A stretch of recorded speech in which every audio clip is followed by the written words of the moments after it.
It says we are live. And, well, we're going to make sure the audio works. We're going to do all that stuff. And I want to welcome you here as we talk about MeshCore and how I got addicted to mesh. There, I said it. Now we could just get over it.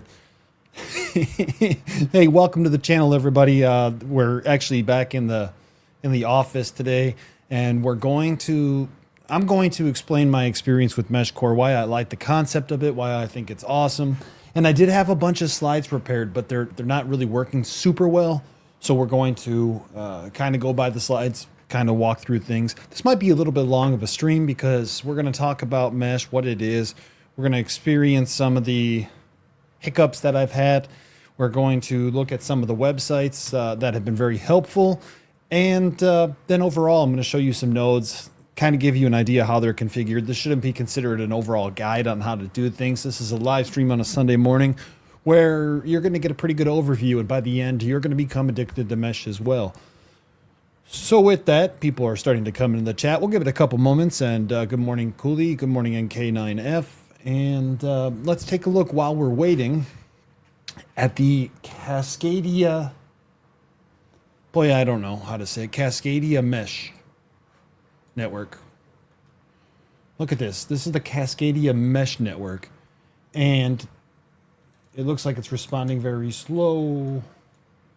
But look at how much activity is going on in the Cascadia Mesh. We'll zoom out a little bit. Look at all that. Boom, boom, boom, boom. It's very busy network that spans from Oregon, Washington, Idaho, Canada, part of California. Amazing. We're going to talk about it. Hey, welcome, KN6VBW. So, yeah, we got about 16 rolling in here, and we'll kind of get started. So, about a year ago, it was in Orlando, and I'm going to tell my story, and maybe the facts or the timeline will be a little bit off, or I'll misalign it just so that it makes more sense. But I'm in Orlando, and I buy my first mesh node. I buy a Spec 5. It's a LilyGO T-Deck with a 3D printed case, and Spec 5 puts it together. So I buy this, and I am also given a small mesh device to go play with. And at this point, I've heard about Meshtastic at the time, but I didn't really jump into things. Hey, Lee, what's going on? Thanks for being here. So I didn't really jump into things before I went to Orlando. And I get this T-Deck, and I turn it on, and, I'm trying to talk to people at Hamcation. Now, to take a step back, what the heck is mesh, and why did you get this device at Hamcation, and why were you trying to text people? Well, Meshtastic and MeshCore, for that matter, they use wireless frequencies to send messages with very narrow band small packets.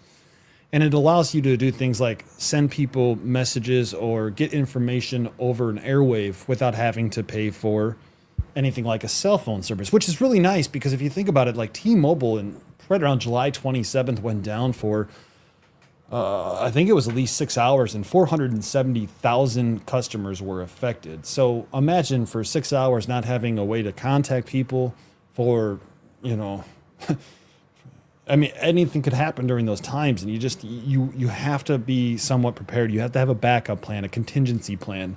I'll tell you that no matter where I've been and no matter what I've done in my life, we always had multiple means of communication. I have a radio.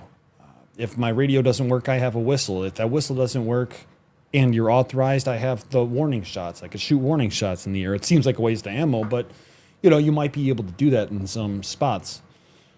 And so you consider MeshCore a offline, you don't need internet, you don't need a cell phone tower way of being able to communicate with somebody. It's kind of nice. And there are public rooms, and there's quasi-security rooms, but we'll talk more about that in just a bit. But on the basis, we know that it's a texting app now. And so I get this device in Orlando, and I'm texting all around Hamcation Fairgrounds, and I'm seeing messages come in, but nobody's really responding to me. And I'm like, well, this is stupid, What good is it if nobody's responding? And I think a lot of people start to get stuck in that kind of same sequence. They just randomly get a node, and then Nobody's responding, so they kind of give up. And I'm hoping today to show you some more steps you may be able to take if you're just getting involved in a mesh and you want to get an idea for maybe you are being heard or if you're not being heard. Hey, KD9SAW, welcome. Welcome, Rodney. And welcome, Chris, as well. Smoke Singles. Hey, Bruce, what's going on as well? Thanks for being here. So, while I go back to the hotel that night, and let me pull out that same unit.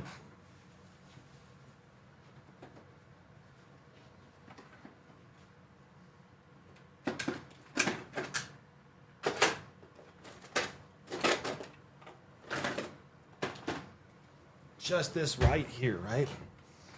Just this one right here. All it is a T-deck with a 3D printed case and an external antenna. And I'm at the hotel, and all of a sudden this thing starts going crazy. Do, and I'm like, what's up? So I'm reading it, and there's people talking, and all of a sudden I'm like, well, I'll try again. And I start to get in a conversation with a gentleman. He's a ham radio operator, and he happens to be in the same hotel as me. Now I'm thinking I'm going to get axed or whatever you want to say without getting demonetized on YouTube. But we ended up saying, all right, well, hey, let's meet up and go to Waffle House in the morning. What a perfect opportunity to go get Waffle House and talk true nerdery. And so the first time I really made contact on Meshtastic or with any of these kind of devices, I had that opportunity to actually talk with somebody. We did a meetup, and it was really cool. And so I was like, well, actually, Mesh could be cool. This device was completely configured when I got it, so it was really easy. Then I came home, and I did quite a few live streams on, hey, let's get started with Meshtastic together. And I'll be honest, I did all this like Meshtastic streams and spoke a little bit about concealment, spoke a little bit about building our own nodes. The fact of the matter is you don't need to buy a... I don't know how much this is, but let's just say anything. Like, you don't need to buy a pre-assembled Meshtastic node. You could save a lot of money by building your own and getting creative. We're going to talk about the nodes today too, or companions versus repeaters. And that was kind of another reason I stopped using Meshtastic is I seem to have this issue where the routing just didn't feel like it was working. And no matter what I would do, the routing just never, and this could all just be me. I'm not denying that by any means, but the routing just never seemed like it would go anywhere. It would get stuck in these hops, or it might bounce off of 3 repeaters that are local here and just never go anywhere. People would say they never heard my message, and I was just getting frustrated at that point. So I put it all to the side. Now, right before I put it to the side, however, I ended up installing a repeater at 90 feet on a tower for Meshtastic, and one day it just stopped working, so I said, yeah, whatever, I'm done. Turns out it got power surge in that building, and it essentially exploded that device. But, you know, I was putting up these repeaters, and I was kind of getting into it, but the most frustrating thing to me felt like the routing just wasn't quite there. Okay, so fast forward to about 2 or 3 months ago, and I'm sitting on the couch one night, and a video from Jason, Ham Radio 2.0, shows up. And it's talking about MeshCore. And I said, well, you know, I'll take a look at it.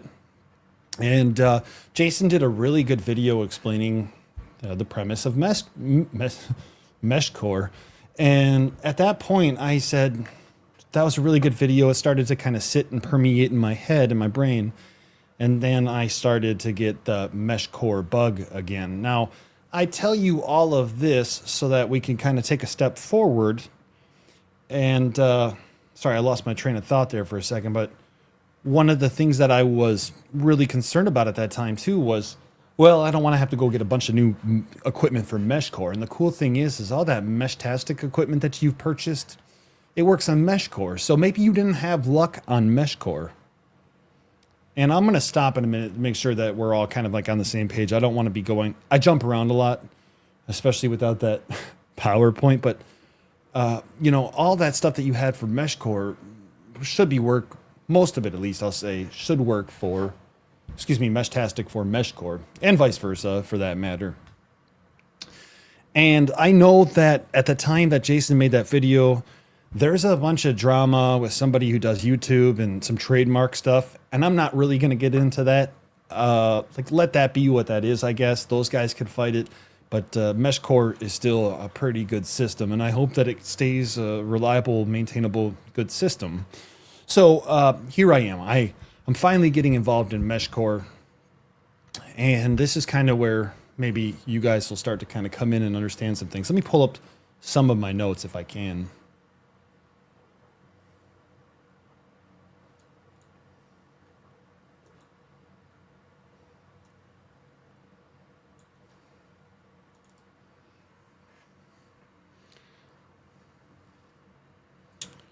I'm just going to start off with what it says, why anybody buys the first one. We kind of already spoke about that, like no bill. Okay, there's no cell phone bill. We're not relying on somebody else's, well, we're not relying on a commercial network that even yesterday, I think AT&T, T-Mobile, and Verizon went down. Okay, and it's nice to have these backup forms of communication in case you're hiking and you get lost. It's nice to have these for things like storms, power outages, and so forth. And there's many ways that we can run these things off of the grid. So we'll talk about that too in just a second. And here's my main selling point, okay? If I could tell you one thing, this isn't going to be for everybody. 6 years of doing YouTube videos, mainly pertaining to ham radio, I've learned the following things. Some people don't want to build. Some people don't want to learn, and they don't want to experiment. They want everything handed to them on a silver platter. And, it's cool to experiment with, and maybe you'll find little interest in that too. But where I found the most joy and the most excitement in MeshCore and learning all about the routing, and you're going to get to see it in just a few moments, but my joy was almost like when you're getting started in radio, when there's so much cool new stuff and you're like, well, what do I do here? Where do I go here? What would happen if I do this and that? That's the kind of joy that I started to feel with MeshCore. And I'm going to tell you about the Chicagoland Mesh in just a few moments as well. But what I have to tell you is I have been honored to experience such a great group of people who are like willing just to jump in and help, to the point where I had to back myself up and be like, oh, I don't have to be defensive anymore. It feels like a comfortable home where it's safe to learn, experiment, and everybody kind of has that same goal of let's build a network. Let's find our, and I'm going to draw it out for you, but let's find our weak links and let's build off of that so we can strengthen those links or have redundancy. So if one link goes down, we have more links to work with. It's been a complete honor. And that kind of positive mindset, positive thinking, and ability to feel safe to learn without having everything exactly handed to you is kind of a beautiful thing. And hey, I got to tell you that too, because when I started working with this mesh again, people started contacting me and they're like, well, what do I do next? What do I do next? And there's a lot of great information out there. So let's show you some of it. But first, let me go ahead and read the comments. Make sure I check up. And boy, that Cascadia Mesh, cascadiamesh.org, is such a busy network. Wow. We'll take a look at the Chicago Mesh here in just a moment too. But I welcome Tur001. It would be great if MeshCore sensor nodes could be virtualized as HA nodes. And Brickerhaus says, I still want to make some 1 watt mesh nodes for myself. One Meshtastic, one MeshCore, one Reticulum, is that right? Node? I haven't messed with that yet, but I saw that Gaston was.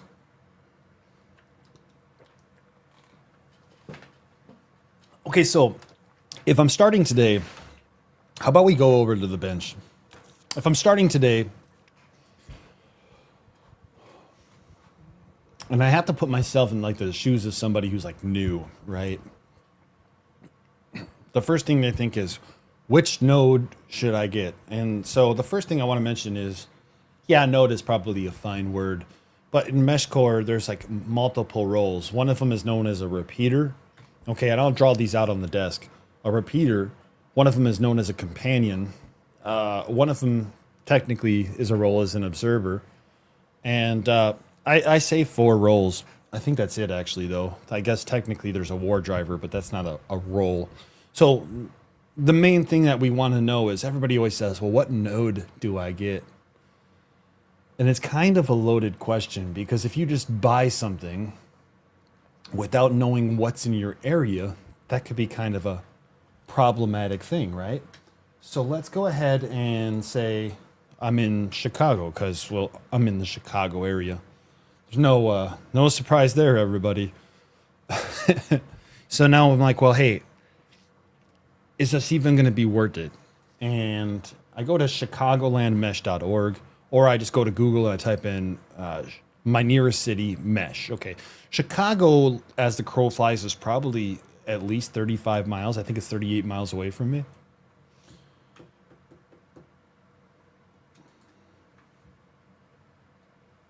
I'm going somewhere with this.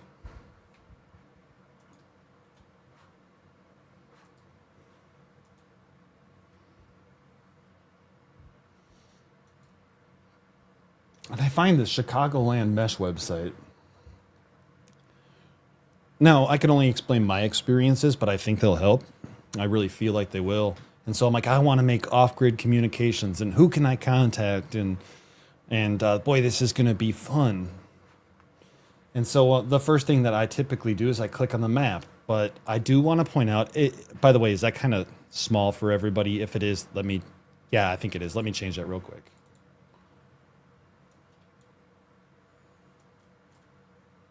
Please hold. Your call is important to us. Let's see if this is any better. I think that's way better, right? Could you leave a 1 in the chat if that's a little bit better? And if I need to, I could probably try to zoom in a little bit. I still want to make some one. Okay, I have discovered a huge group of locals that are on the Mesh Discord here. And that's another thing is Discords are all over the place, right? We'll talk about that here in just a second as well. Okay, cool. It's okay. Very nice.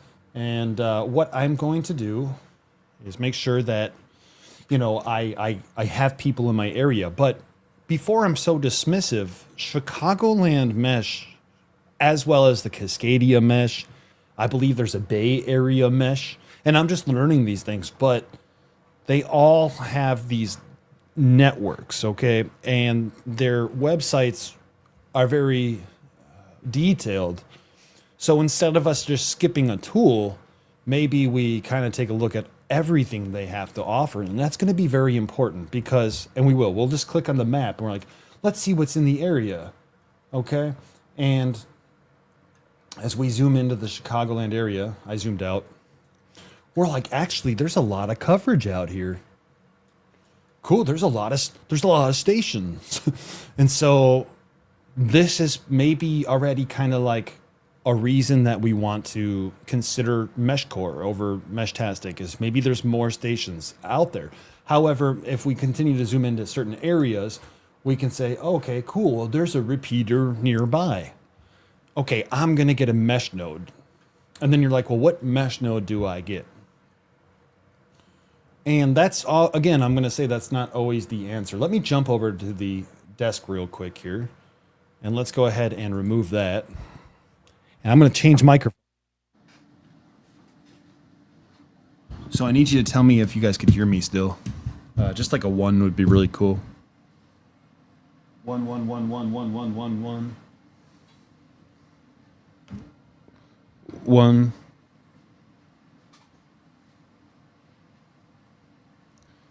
Okay, cool. Thank you very much. I appreciate it. So, hey, we got all these options and we're like, yeah, I need to get a node. And here's what I see happening.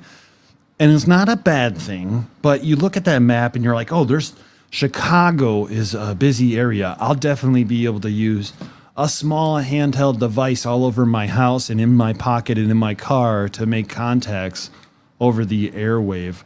And, you know, that's not necessarily true. We're going to actually talk more about hardware in just a little bit.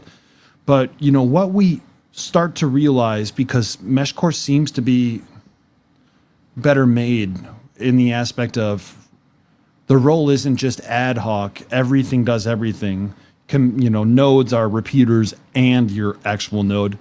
No, repeaters are repeaters and nodes or companions are what you walk around with. So, you know, maybe I and I'm on the surface level still. We're going to get to the details, but maybe I just decide I'm going to buy a handheld node, or I'm going to build a handheld node, and I'm going to walk around my very hilly, very heavily dense wooded area, and I'm going to expect to make contacts. And hey, if that might work, go ahead and get a node and see if it does. But when it doesn't, then you have to start getting ready to experiment, like I was just mentioning a moment ago. Now you know on the map roughly where repeaters are and where other companion nodes might be. And you could always go direct and talk to companion nodes. But, maybe you start then walking around and finding high points. Here's the thing people do tell you about Mesh, but nobody really listens to. Did anybody see my video short from yesterday? Leave a 1 in the chat if you saw my video. No, leave a 2 in the chat if you did not see my video short from yesterday. A 2 in the chat, and I'll explain it a little bit more. But this is all going to, somehow in my mind, it's all going to make sense for you.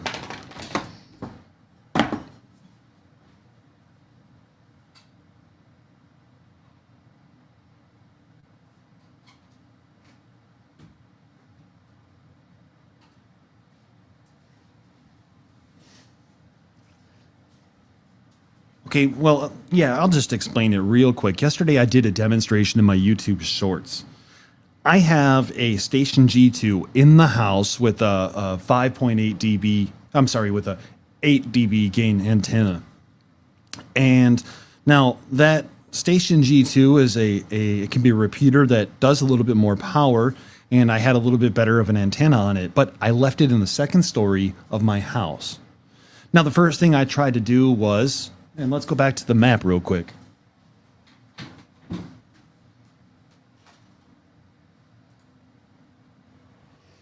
Okay, so the first thing I try to do is I'm like, let's run one test, and let's run it from my house to what we're going to call the SW repeater, which is about 5 miles away.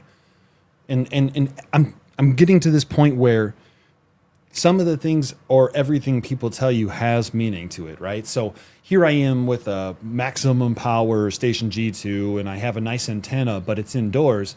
And I try to hit that clear line of sight repeater 5 miles away, and I have absolutely no luck. Okay.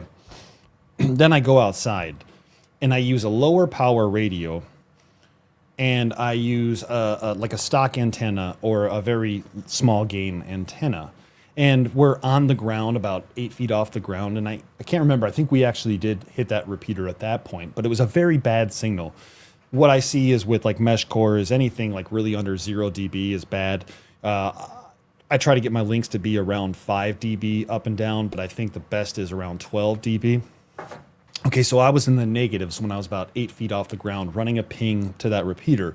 And the tools that we have, I say we, the tools that are on MeshCore are amazing. We could run trace routes and we could run pings and we can get a better idea of the overall network. And, so, okay, I got a little bit of a signal here, 8 feet off the ground, where at the second story, when it was inside the house, I didn't have any luck. That's already telling me something. So I take it and I go up higher and higher and higher. By the time I'm at about the size of my roof, the roof line or the gutter at the roof line, I was at a very consistent, reliable link to that repeater. And as we're talking about repeaters, now you could always go direct. And if you're in a group of people and maybe you're walking around like a convention or hamfest, maybe going direct is fine.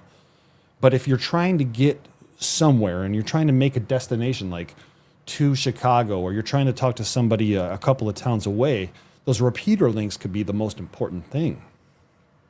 And that like, why would I say to myself, I can keep it indoors, and sometimes they'll be able to hear me, and sometimes my messages will fail and I'll congest up the network.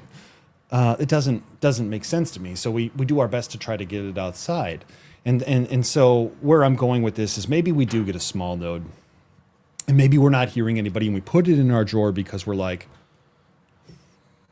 whatever, there's nobody on my mesh here. And it's not that there was nobody on your mesh. It's you didn't do your research to figure out where the people could be on the mesh. Drive around a little bit, send out adverts, and maybe just adverts, and just listen to see who might be on there. So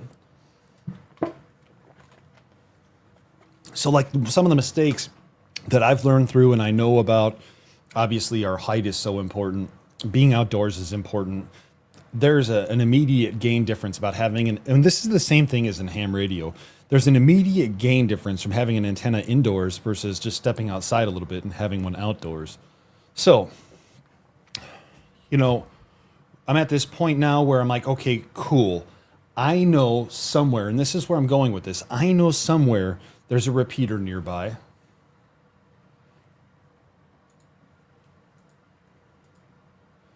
But let's just say, like, even that repeater. So, for example, let's just say that repeater is, I can't put up a repeater outdoors at my house. I can't have a node outdoor at my house.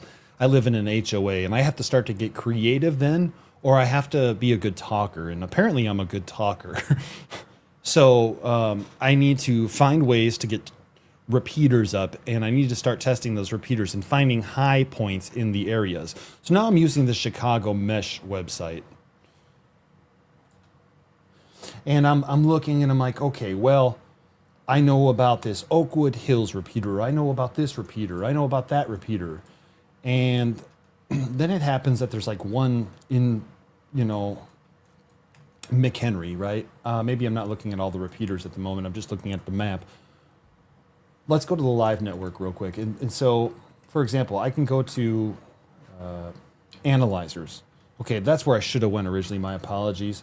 And there's two analyzers. There's one for Meshtastic and one for MeshCore. But I can go to the analyzer and I can even get a better idea. So you'll see some of the repeaters and things that I follow just to kind of get an idea of who's being heard. We'll talk about all those roles. Remember, I said there's repeater, observer, and companion. But let's go ahead and click on the map, or I prefer the live view, and we can actually see what's going on in the Chicago area. So if somebody were to send a message right now, regardless, we'll see it pop up here in just a moment. But I've also used this tool to kind of help me understand where the repeaters are. Look at this. This is the SW repeater I was talking about a moment ago. And, when I started off, there was no repeaters in this area. There was this Hazelwood one. Okay. And I could hit that, but it never seemed like my messages were getting out. And I didn't understand, how am I supposed to figure out if a message is getting further than McHazelwood? If I'm sending a message, it will show things like, oh yeah, one repeat heard, but I didn't know, because I didn't know about the website at the time, that I could look at this and I could see the packets and I could see the things being transmitted. So actually, let me grab my phone real quick. And here's what happens. There's standalone devices that you could buy or build, okay?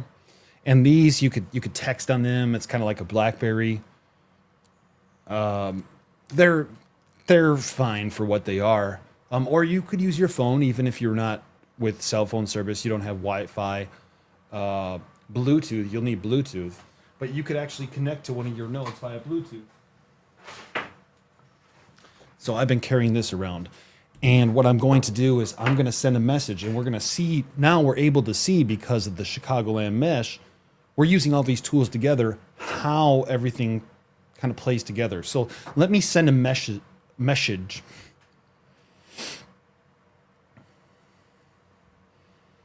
Actually, let me go over to the... Yeah, that's fine. Let me just send a message real quick. So I'm on the public channel, and I'm going to write tests. Or wait, no, I'm not going to go to the public channel. There's actually, I'll tell you about channels in just a moment as well. But I'm going to send a message out. And if I don't have this map here showing me the live, you could see the signals being sent everywhere now, right? And if I zoom out a little bit, we could even replay it. But I'm able to see message being sent across the network where the hops are occurring. And I could actually click on things like packets, okay? And I could see the route it took, So it went to the McHazelwood repeater, and then it went to that SW repeater. Then it went to Walworth, Wisconsin, and then it went into Chicago. So we could replay this and get a better view. Sorry, because of the formatting, it looks a little bit odd to me. But if I click on it, I could actually replay that, and now we're going to see the whole thing play out. Okay, I know my signal's going all the way to Milwaukee, Wisconsin right now. We saw it hit Milwaukee, Wisconsin, and we saw it hit Chicago. So now I know, okay, from here, McHazelwood didn't seem to be the problem. What then I started to realize is it's an intermittent connection like I was talking about earlier. Just because we see it doesn't mean it's always going to be a reliable connection. So I ended up saying to myself, and this is where I'm going with this, hey man, it's great to go get yourself a cool companion node, but keep in mind if that doesn't work or if you find at a higher spot you're able to see stations, that's when you might need to switch to a repeater. So me having my repeater indoors at the moment on the network, it's actually not a horrible thing for me. But I don't, over time, if the network continues to develop, I don't think it would be very useful or wise to have a repeater in a house, right? But we'll talk about observers in a minute, and that's really why it's in the house at the moment. But now, I started to figure out, okay, actually people are hearing me. People are hearing me. Cool. So now I'm like, oh yeah, that was awesome. And I send out a test message and, I'm looking on my phone, for example. Let's see if anybody responded. I wrote teat. Regardless, I haven't got a response yet. And so now I'm still sitting here thinking to myself, how do I know if it was delivered or not? Well, here on the Chicagoland Mesh, we can click on channels. And the public channels will actually show up in here. So I can go here and I could see if anybody responded and was heard by an observer. So now we know that there's a companion. It's typically what you walk around with. We know that there's a repeater that helps repeat the traffic, and that's their sole primary job. And then to put the data on the internet, there's observers. And so, observers are set up all over the place.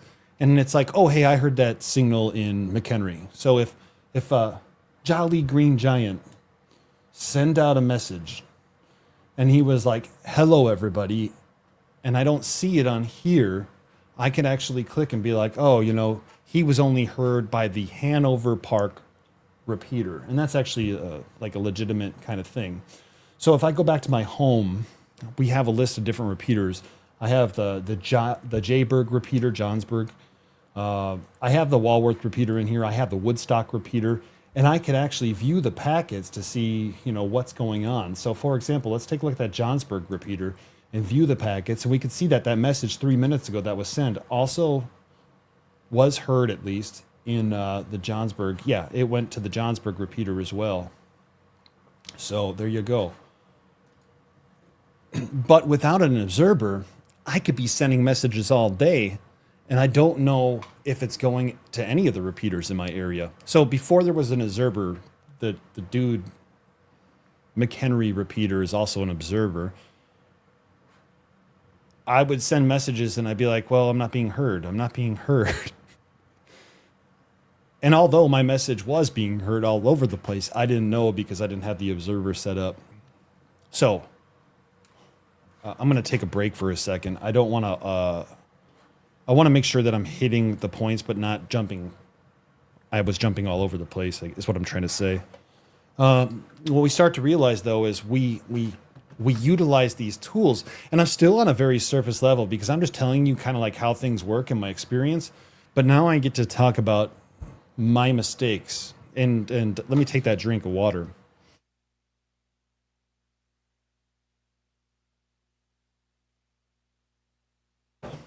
So that's funny. The KD9 Saw radio says, them boys in Walworth got it. Actually, you know what? Before I talk about my mistakes, I want to draw something out if that's cool. So we're going to go back over to here, and this is called the Ham Radio Dude School of Art. I don't have a pen, so that's going to make it even better. We still have all this hardware to talk about, and you know what? We're just going to take it as it goes here. We're going to do as much as we can.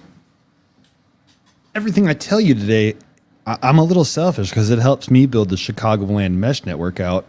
It helps everybody else in the Chicagoland area as well, because maybe you're seeing this and you didn't realize, oh, hey, Cascadia has a huge mesh. I'm going to go join that. Chicago has a huge mesh. I'm going to join that. But I'm still looking for a pin.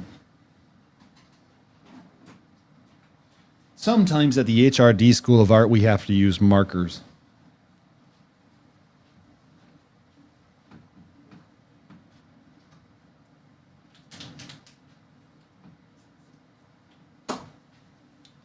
So, when I was talking just a few moments ago about, hold that thought.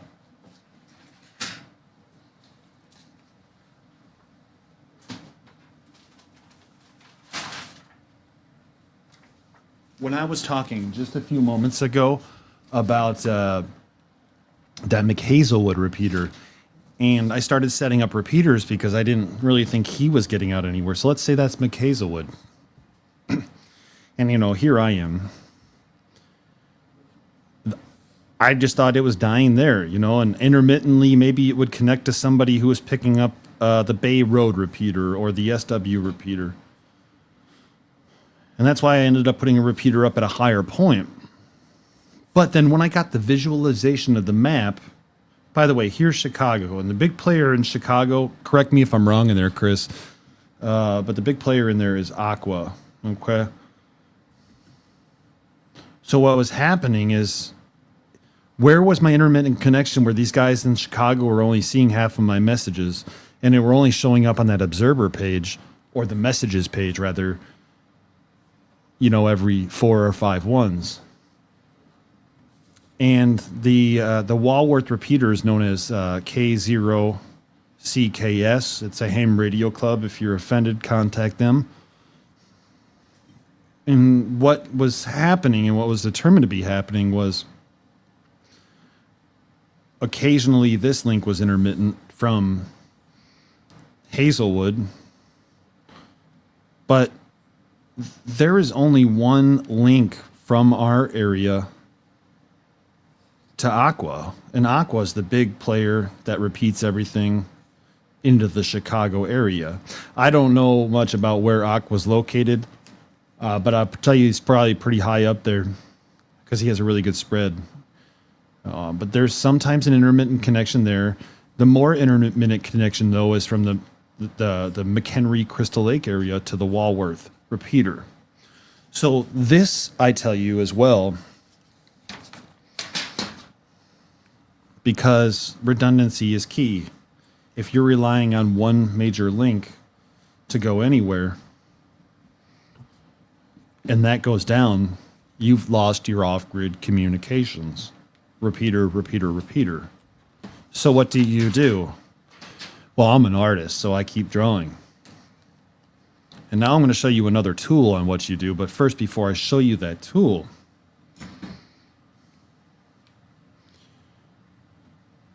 I'm going to tell you that we add redundancy. Big player, little player. Maybe we find somewhere else to put another little player. Maybe that's a Southwest repeater, or the SW. It's not Southwest, but I call it that. Maybe we find another way to add more repeaters. And maybe some of our repeaters will be strong this way. All of our repeaters can talk to each other. And most importantly, we start building repeaters out towards Chicago. Okay. By the way, here's Kenosha, Wisconsin up here, so maybe we also start working that way, because what happens when we hit Kenosha, Wisconsin? There's a lakefront right here, which means there's a potential for a clear line of sight to Chicago. But what that means is if we lose this link from Hazelwood or from McHenry, or if Cox blows down, or for some reason Aqua goes down, we may have the potential to have other routes into Chicago. And we work on this while we have existing links up, knowing that those links can go down, because it helps us really understand the redundancy of the network. And of course, these are just my opinions. By the way, 25 years ago, I did like network engineering, and I was climbing towers. I was doing backhauls for wireless equipment in Arizona on the towers. So I don't know anything about this stuff, but I have at least a little understanding of things. And that's kind of what we're talking about now. So now we're like, hey, if you can't tell, I'm super passionate about this, and I want you to be as well. So I hope that my story is somewhat like motivating to you, I guess. We're going to get into the hardware stuff too, because this is the rabbit hole that I've been looking for my whole life. Where have you been my whole life, Mesh? But now we need to know where to put these repeaters. Now we're going to use a real world scenario. If it's not going to rain in about 30, whenever I'm done with this stream, I'm going to go to a location. And I'm going to show you how I found that location and why it's good.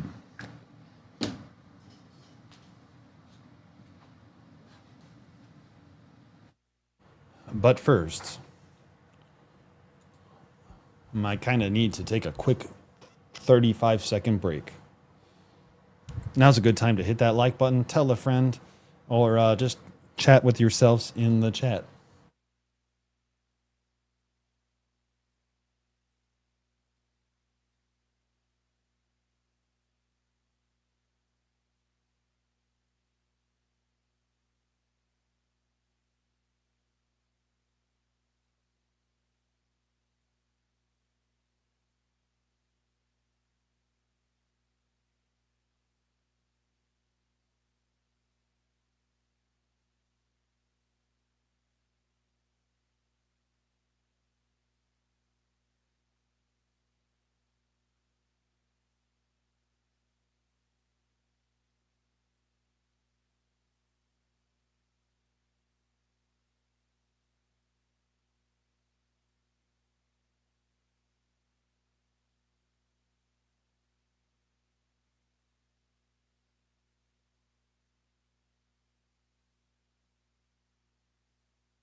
Six minutes left for that print, and that's going to be kind of a cool thing as well.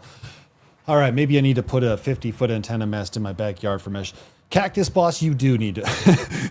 And well, hey, this is why I have this opportunity today to show you how passionate I am about mesh, in hopes that, like, so for example, again, me being a little selfish, but also recognizing that a lot of the mesh networks are probably built out somewhat the same way, right? Like MeshCore operates the same theoretically in Cascadia as it does Chicago. But I'm being a little selfish today because if I can convince, and again, my primary audience is more hams than anything. If I can convince some of you hams out there to start putting repeaters up on your towers, that would be a tremendous help to a lot of people, I'm certain. I know hams with towers out here, and I spoke to people who were like, well, the hams just don't want to put them on their towers.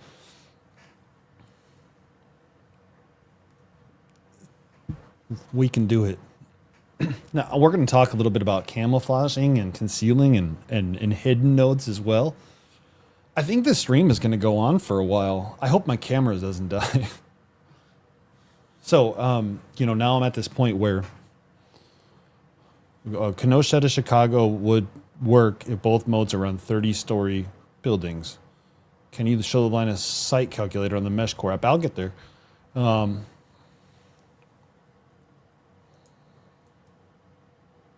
I never wired cell phone towers. I was sorry, how did I say it? Wireless. I don't remember what my title was, but I did wireless internet. So back in 2001, 2, 3, 4, and 5, I think. I might be off with those numbers, but my job was to climb the towers, and we did MMDS, which was supposed to originally be a protocol for video over wireless. It never went anywhere, so we ended up doing wireless backhaul links with it, and it was in the 5.5 or 6 gigahertz range. And then we also had a 2.4 gigahertz service and a 900 gigahertz service, or megahertz, megahertz service. And we would do backhauls in Arizona from tower peak to tower peak, because first of all, you drive 3 hours to a mountain, then you drive an hour up the mountain, and then you climb the tower, and you have the most beautiful view in the world. And with the most beautiful view in the world means you could see all those other towers out there. And our job was to install equipment like radio waves, I think, was some of the backhaul equipment we used. Regardless, then you run some big ass helix cable down the tower, and and you have these wireless backhauls, which would help provide internet in these very remote locations at the time. I don't know too many companies who do wireless internet anymore. I also did towers in Illinois. And so when some people do ask me, and I'm trying to work a couple of tower deals, some people ask me about like, well, how do you know so many people? It's like, well, I was a little cool at one time, but I really loved climbing towers. That was such a great experience. Nothing like getting to the top of a tower and just seeing the world. So I wasn't a cell tower guy. I didn't do cell phone stuff.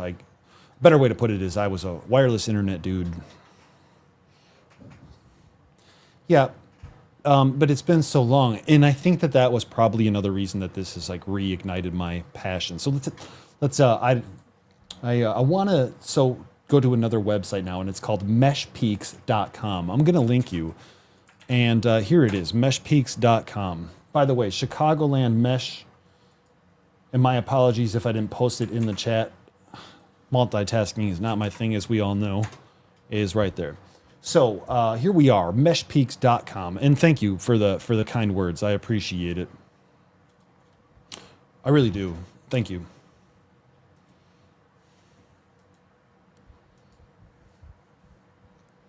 So we're going to go over to meshpeaks.com now because we have some investigating to do to build this network out. After all, we all have to do our parts to make the network grow. And I'm just stalling because I haven't been able to add the screen for some reason.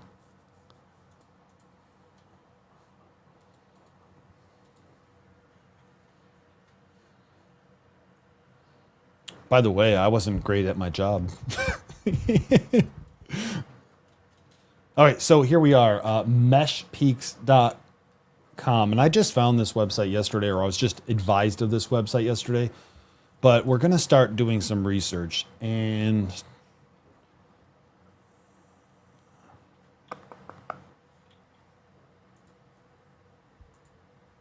there. Now we're going to start saying, okay, well, I'm going to do everything based upon my Johnsburg repeater. And I got to find it first. So, somewhere around there, right? And I know that that's a pretty high point, or at least I think it is a high point. I haven't actually used this on the desktop, so it's a little bit different for me. But I could actually click snap to the highest point. And it will tell me actually there's a park right here conveniently with a sledding hill. And the highest point happens to be pretty close to that park. Very interesting. Now, I could do things like I could find the highest points within a 5-mile radius, for example. Okay. I can click find highest peaks. And I could say within a radius of 25 kilometers, which seems like kind of high to me. So let's go with a 14-kilometer radius is still kind of a lot. Let's just go with a 9-kilometer radius. Show me the top 5 peaks and click find. Oh, thank goodness that noise is gone. Jeez. So all of a sudden, it now starts to show me all the different peaks that are in the area. I can zoom out, of course, and it looks like all the peaks are actually kind of west of me. Now, the old dude had something in stock because this is crazy, but I know somebody everywhere. And this is the highest peak, but I happen to know somebody who might have access to that area. And we might be able to hook up a repeater there. Remember, I said I want to go towards Chicago, though, right? And then I would be able to go there, and I would be able to see, well, do I have a better view of Chicago from there? After all, that Cox repeater is just up here. And so maybe then I start like doing some investigation work with Google Maps and the aerial view to see what I could see if I was at that location. Okay.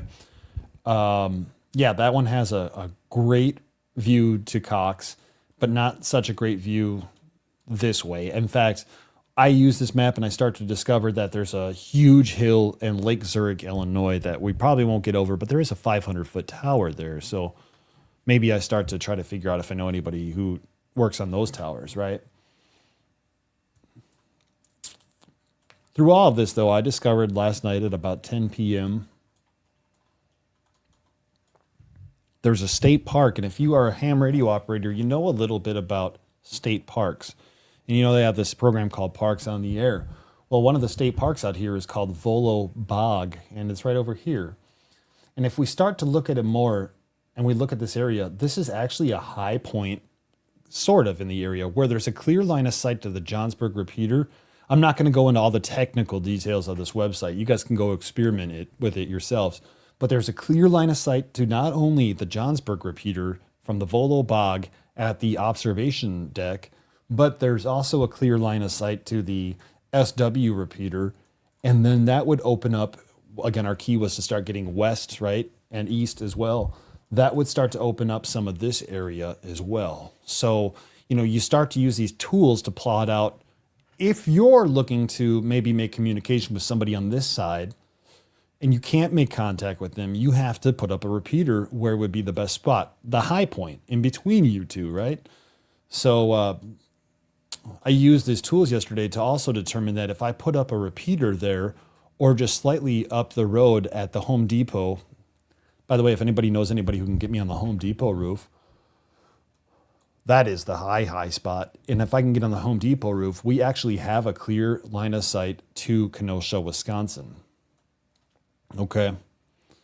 And so, I start to use this mapping tool, meshpeaks.com, to really map out and plot out things. Now, there are some tools in the MeshCore app as well that allow us to do that, but it seems like this is kind of made a little bit better, if you will.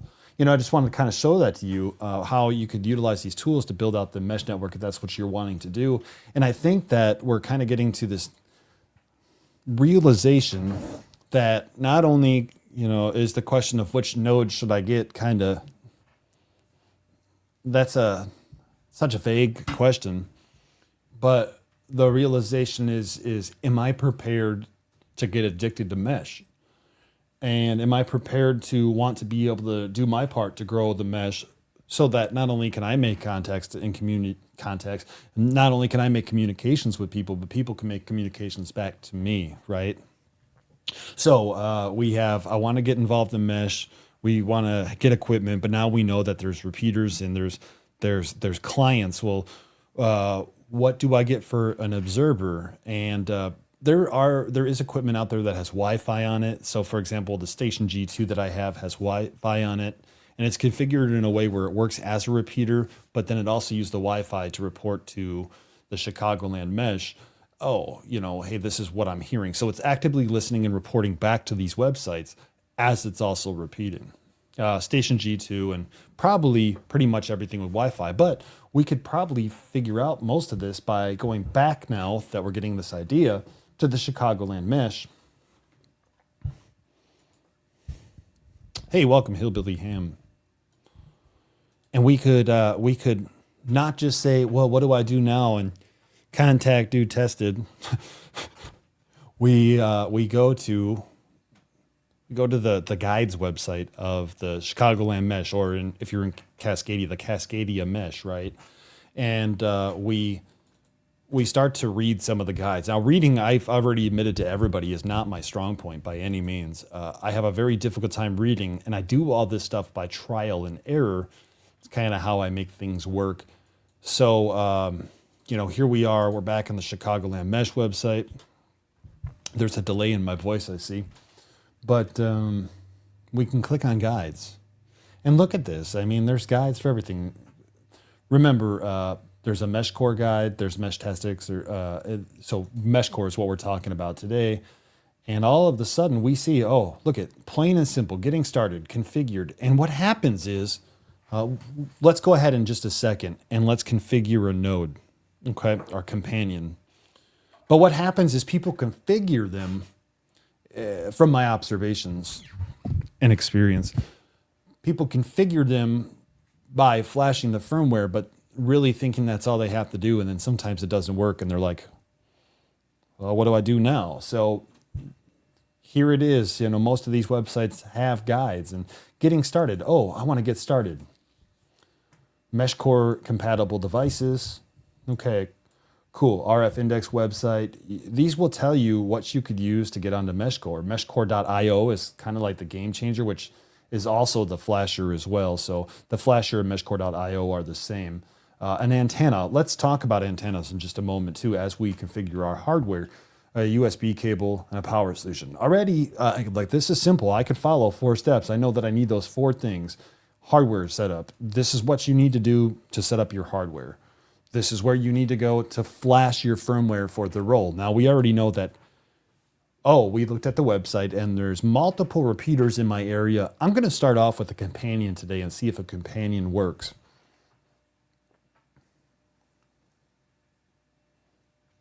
And, you know, sometimes people, oh, okay, I need an app, so we're going to download the app. I'm not going to go into a lot of detail about the app today. I'm not really prepared to do that, but kind of just give the overview that the information is out there. And like I said, one of my things that's difficult is reading. So maybe I'll start to do some like how-tos, but there's a configuration page. And there's some important stuff on the configuration page that sometimes gets overlooked, like even as I'm going now. Chris...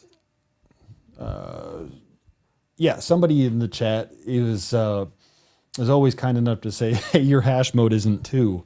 But the settings that are on here, and it's going to depend on your area if there is already an established mesh, the settings that are on here are critical for multiple reasons, which in the chat I'm sure people will talk about. But you know, if you don't have a well-established mesh, maybe you have things like higher hash rates for more hops, I believe it is. And if I said that incorrectly, please let me know. But the settings make a difference, right? And if you don't have the correct settings, things are never going to theoretically work. Let's go ahead and just jump into MeshCore. And we're going to go meshcore.io.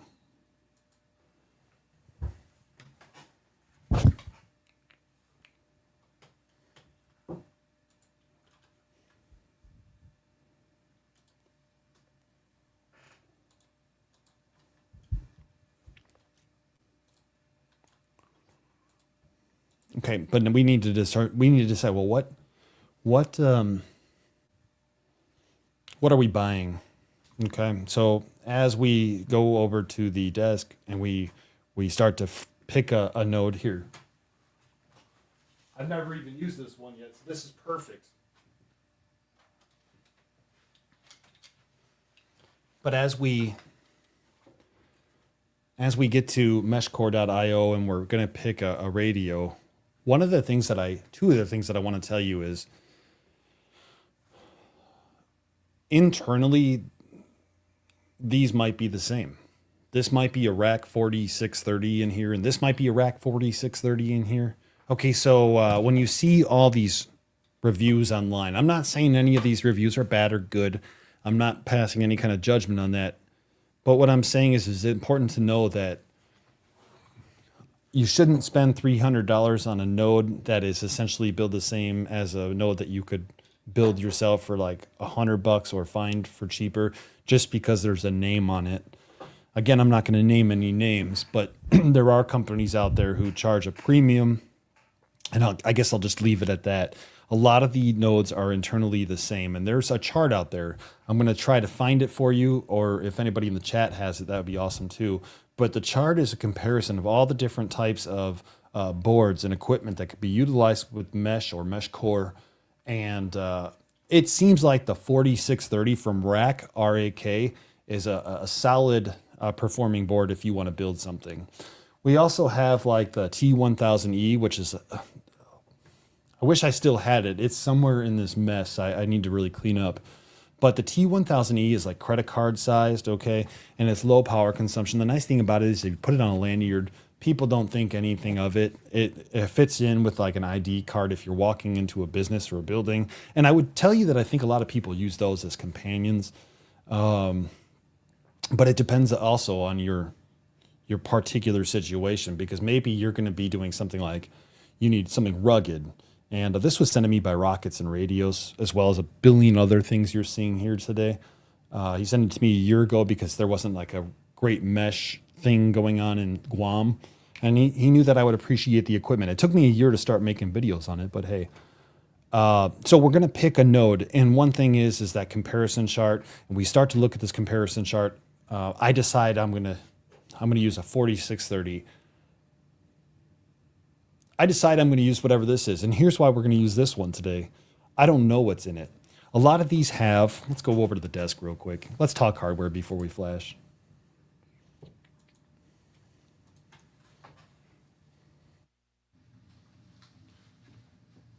Okay.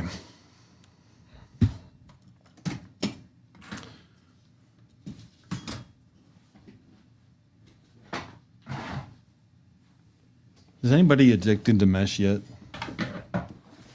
First off, if we're going to start talking about picking your node, we have to know a couple things. Nodes could run off of solar power. Nodes can run off of batteries. Nodes could be plugged in and just sit on your desk. And when somebody asks me what node should I buy, if they're talking about a companion and not a repeater, it's kind of a loaded end question because I don't know what your needs are. Let me make sure. Yep, I have audio. I don't know what your needs are. And so if you're like, well, what node should I get? And I tell you to get a credit card size thing, or if I tell you to get a T-Beam Supreme, by the way, I did make a video on building this, I think. It might not be the best option for you because if you're a hiker, I mean, somebody's going to correct me wrong and say, oh, I've done a million hikes and it's been fine. But if you're a hiker and you're using something like this that has like no real weatherproof rating, and you're trying to go across a creek bed and you take a fall in it, the potential really is there to damage the equipment. I'm not saying it's not there with something like a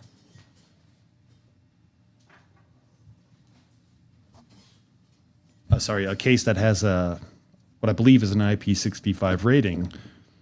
But if you spill coffee on it or if you fall in the creek, you might be able to get it out quick enough so it's more durable. And those are considerations that we're going to make while buying stuff. Not to mention also equipment, because I was mentioning a moment ago how, there's different boards out there. For example, this is a Rack 4630. It's a very low power device, but it also is a very low power consumption device because of the chipsets that they use. And this seems to be a primary preference to a lot of people because of how little power it consumes. You could hook this up with a solar panel. You could run this on an 18650 battery, and it will just continue to run outdoors with no actual power or commercial power, right? And that might be your overall goal, depending on where you're at. So, you're sitting to yourself and you're thinking, okay, well, maybe IP65 is the way to go for me. How many batteries do I want? We start to think those things. But maybe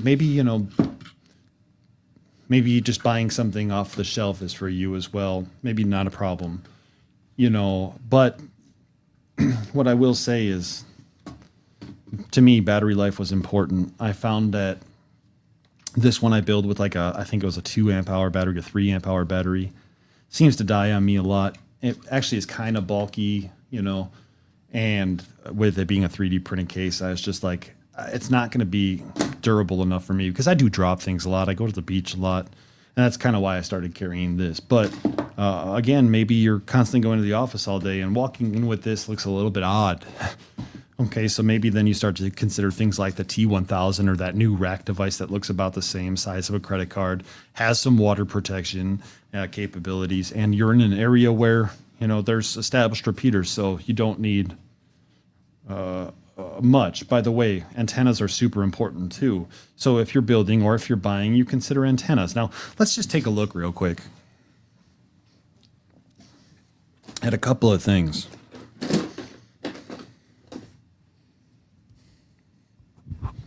WG9D, I think it is, was... Ooh, gee, I don't know if you guys just heard that thunder. WG9D was on the Mesh last night, and he was talking about standing wave ratio and how important it is to have an analyzer.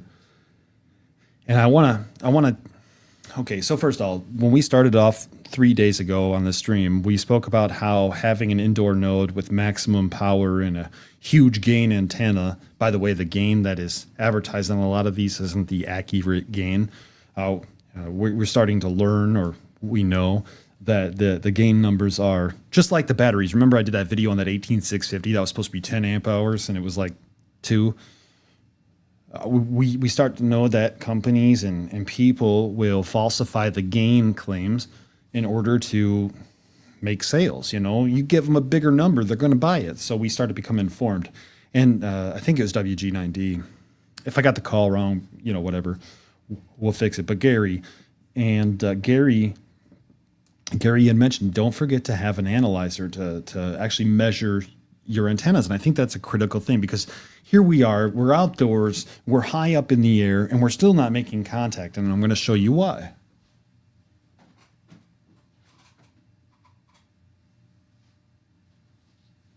I know I got an analyzer right here, but I have another one. Oh, it's in my pocket. Okay. You ready for this? Okay, let's just say, for the sake of this, we did our open load short. We calibrated our nano VNA. I hope you could see that okay. This is in the 800 to 1000 range, okay? And we have a nice dip, okay? I show you the dip first to say, cool, we have a nice dip. And I could use this to see on the marker. Nothing is going to be completely accurate in here, but the dip is right around 915 megahertz, where MeshCore primarily operates, right? And so we're actually down to like a 1.2 to 1, which is a decent standing wave ratio. If I flip it this way, it actually goes down a little bit more to 1.1. Again, electronics and everything. I show you that this is working to show you two things. Mistakes that I've made that may have costed me gear. First things first, look at that. I'm hiding the label. Okay. If I screw this in and just think it's going to work, I'm never going to see anybody on the mesh. More importantly, I'm going to damage my equipment. And why is that? Because you see this antenna that you buy online, and it says it's for mesh. Looks like it's for mesh, but it's actually a 2.4 gigahertz antenna. And it actually has a male pin on it, so you would never know if it wasn't labeled 2.4 gigahertz. You would never know that that was a, you know, if it came with the 900 stuff, you'd think, oh, it's a 900 antenna. It's got to work. It's got to work better than this guy or this guy. But also, there's like small devices you could buy online. You could build a Heltec, and I think there's a Heltec kit out there. Maybe it even includes an antenna like this. Now remember, 915 megahertz is right about here, okay? And our standing wave ratio is 2.3 to 1. That means there's a lot of loss. The power radiating out of this thing, it's you're not radiating as efficiently as you can. And what does that do, right? Well, here, we can actually kind of angle it a little bit to try to get a better SWR, but at the end of the day, we are severely compromised to the point where, you know, maybe we're not getting the maximum efficiency out to that repeater. And so his point on having a SWR analyzer or knowing a local ham radio operator sometimes comes in handy, right? Because they always have cool equipment. And being able to test these things, or listening to people on the mesh, okay? And seeing what their experiences are, not maybe taking it for gospel, but at least listening to what they have to say.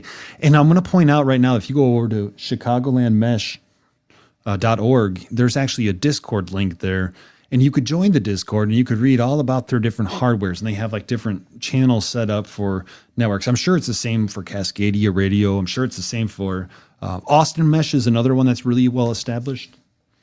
But then like this is I think this is one of those muzzy. I don't know. Again, Tim sent me pretty much everything you see here. Okay. Yeah, Tim sent me a lot of stuff. Rockets and radios. And this antenna seems to be actually a pretty good performer. Look at, we're down to 1.0, was for a second. It was like 1.1 to 1 at, it's going to move around because of everything here, but right at about 915 megahertz. Yep. 919 megahertz. So sometimes we think that everything should be fine because we buy a commercial unit, and we realize that we need to have a more effective antenna. I throw a more effective antenna out as opposed to more power out, right? Or more efficient antenna would probably be a better way to put it. Now, remember I said that 2.4 gigahertz antenna was garbage. Let's take a look at this one here real quick. You don't want to use a 2.4 gigahertz antenna, right? Look at that. This is I'm at a weird angle, but you can see the nice dip. Okay, cool. And that puts us at, oh wait, I'll just do this. Oh wait, see what happened there? Okay, that's another point. Okay, we have a really nice dip right here. We're at like 1.1 or 1.0 to 1 standing wave ratio. That means it's like 1 to 1 would be a super efficient impedance, right? By the way, SWR is not everything on an antenna, but for the sake of today, that's what we're talking about. 905 megahertz. So if we go up to 915 megahertz, we're at like a 1.2 to 1. Still not bad. Okay, but I start to realize some of these foldable antennas, look what happens when you fold it. You've created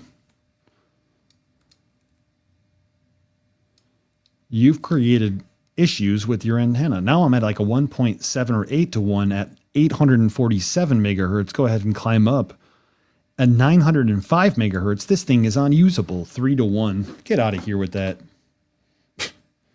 So we start to recognize that we can't just buy antennas because of what the companies say or claim, and the antennas are going to be our most efficient links. People are going to tell you all day what they prefer. We take those into consideration. I would love to show you the fake Alpha 915. I need a rig expert with a Type N connector on it.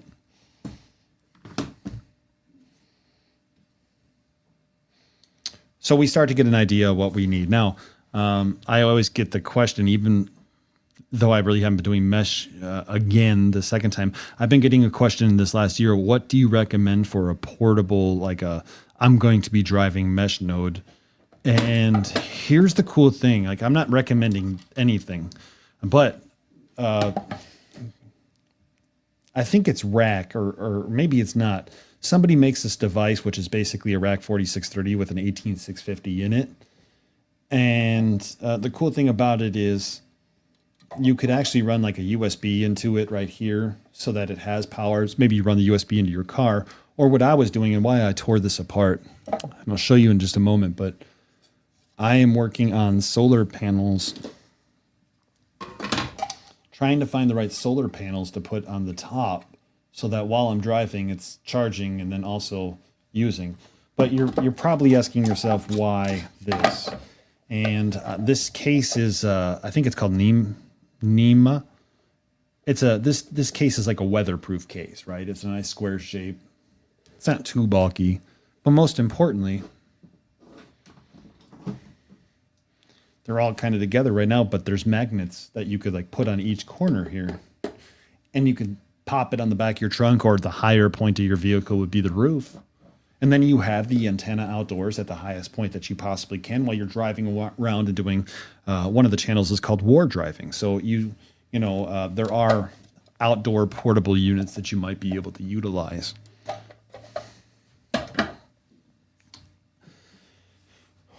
There's the really cool aspect of mesh that we're starting to learn is that not only is it gear, not only is it learning about routing or just learning altogether, not only is it trying to build something out, but it's how creative can you get to. And if anybody knows anything about me, I somehow got myself in this position where I build products, and I really enjoy it because to me it's like an art form.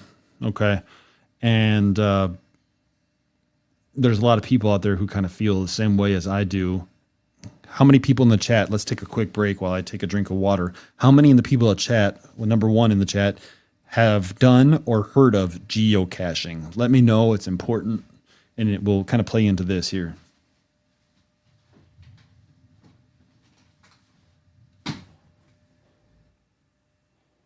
Don't fold it.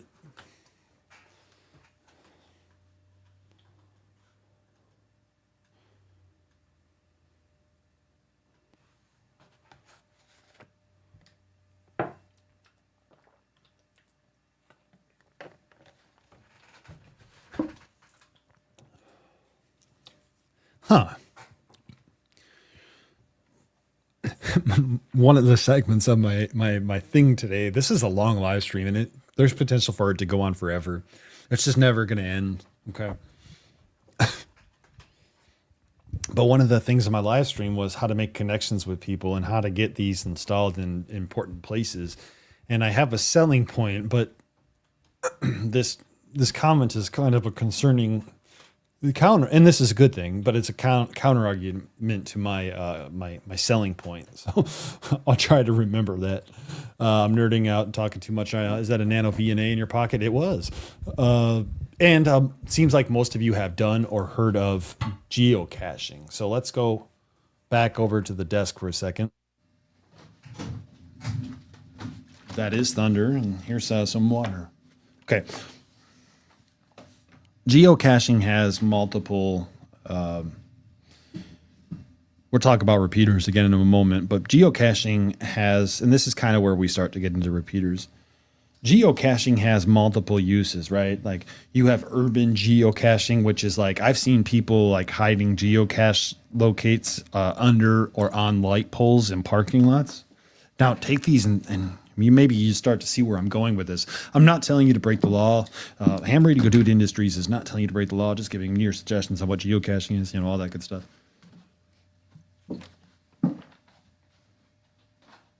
But, by the way, if you could do me a favor, if you like this, if you're watching it, you think like, hey man, he just keeps going telling you everything great about Meshtastic. Maybe not everything about MeshCore, rather. If you like it, hit that like button, share it out with a friend, do whatever. It does help me out.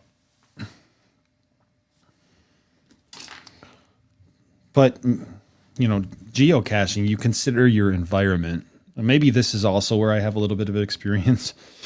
When I joined the military, I got paid for them to show me how to do makeup, right? I know that sounds funny, but think about that. We learned about concealment, not cover, concealment in the military. Cover would be like protecting yourself, right? It would be like making sure that case is waterproof, like we were just kind of talking about a moment ago. Now we talk about concealment, and it's how do you blend in with your environment? And that's the thing about geocaching that's really kind of neat. And all of a sudden we start to realize there's a solar light on my desk. That's because there's people who are out there right now and they're incorporating mesh nodes or companions, or maybe even repeaters, depending on their location, into, look, you already have your solar panel. Shit, the battery in here is a 3.7 volt LiFePO 4.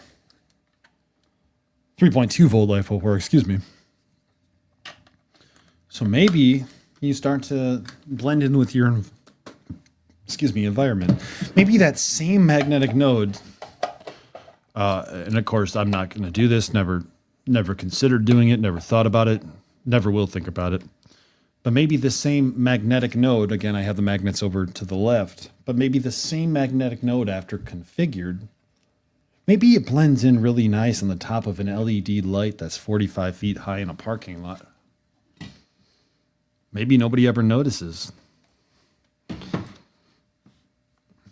But then you start to get into, like a more like foresty environment, and maybe you do. Oh, I didn't bring the spray paint up here.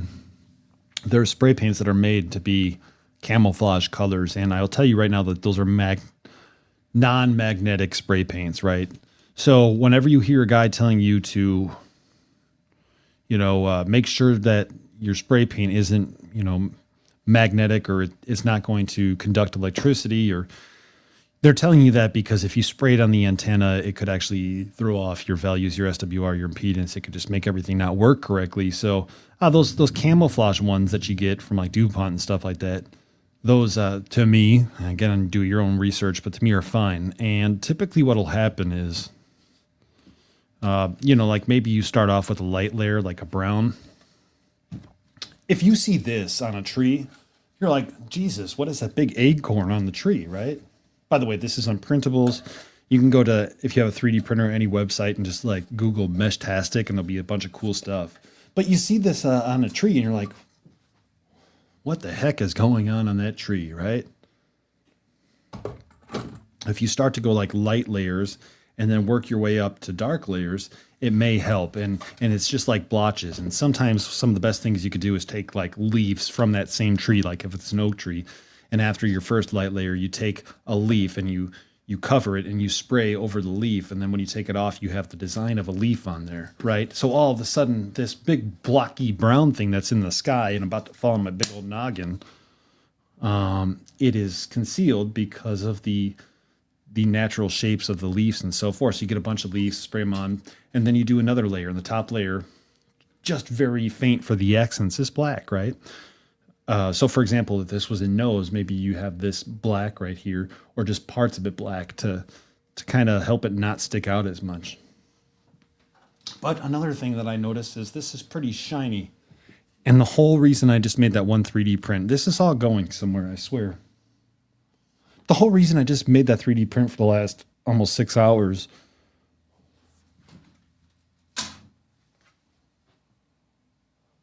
this is the same filament. Which one of these, even if you didn't spray it, okay, which one of these is likely or more likely to, I'm trying to get like the right angles, which one of these is more likely to reflect? I think it's this one, but I could be wrong. Because this one, I used a fuzzy skin layer. That's a cool thing about 3D printing for all these years as well is, you know, well, I actually read and they said to use fuzzy skin and it made sense to me.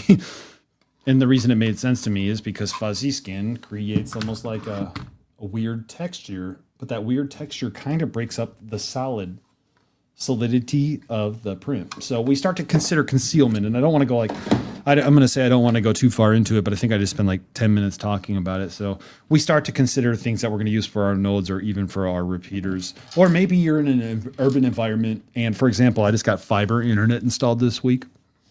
Okay. And one of the things they did on the side of my house, now I live in an HOA, so I'm not allowed to have anything like antennas and stuff, right? I figured out a solution to that. I'll have a video on soon. But, you know, maybe this goes right next to that fiber box or the AT&T box, and I put something really official on it that says HRD Communications Co. Call before removing. And then I give them my very official business phone number, you know. So, hey, inside of here,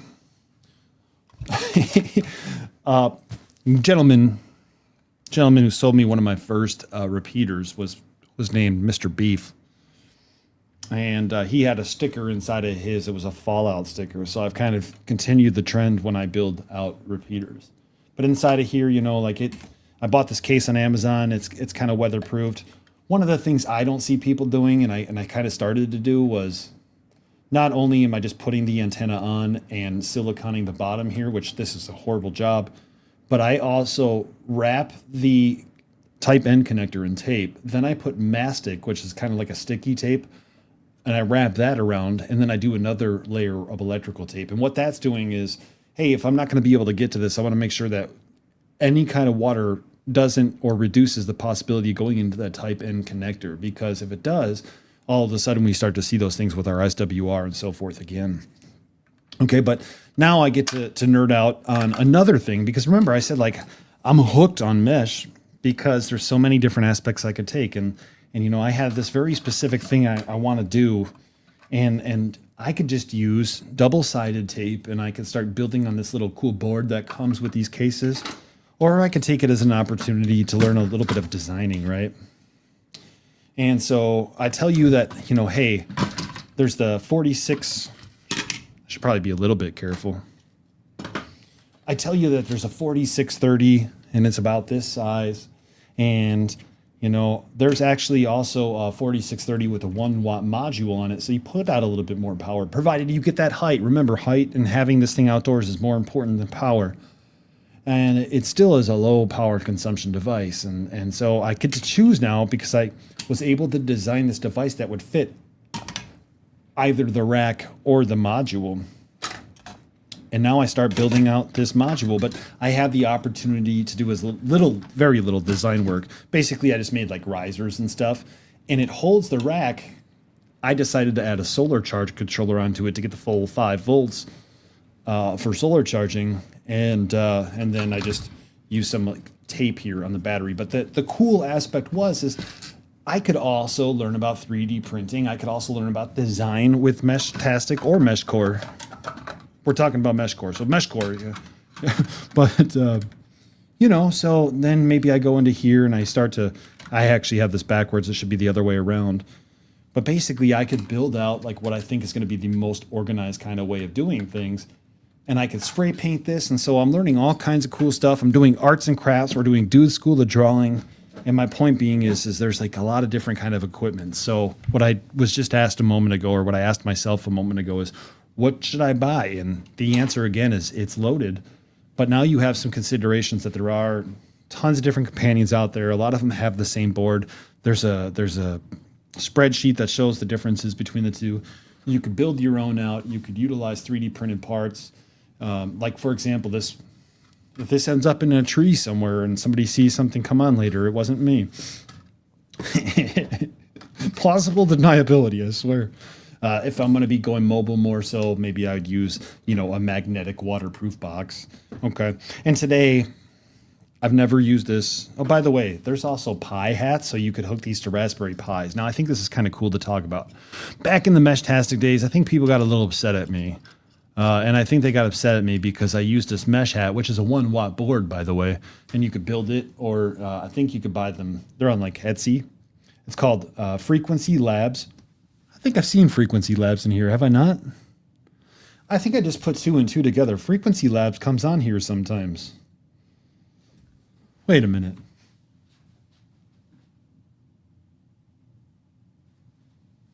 Yeah, the answer is it depends. And welcome Jen as well. But so here it is, and this is like a Pi hat. And hey, I'm thinking of Frequency Frontiers. But anyway, Frequency Labs on Etsy, and he sells these Pi hats. I think you can get them pre-made, or you can make them yourself. You can go on to like JLC, PCB, or whatever, and you could have them made. And I put it on a Raspberry Pi, and I set it all up. And I made videos on it last year as well, but I was making weather bots that were reporting the weather, or you could do like exclamation point 90210 and it would give you the weather information for 90210. Now that stuff becomes heavily dependent on the internet. So if the grids ever did go down, you could potentially lose some of your bots, but it's really nice to have that because then all of a sudden you have like weather alerts. And if there is something serious that's happening, it's nice to be informed in every, possible way you can. But I think why maybe some people were, I don't want to say getting upset, discouraged in what I was doing is I made a Friday night trivia bot that would ask trivia questions like every 5 minutes or something like that. And I laughed because it was such a fun project.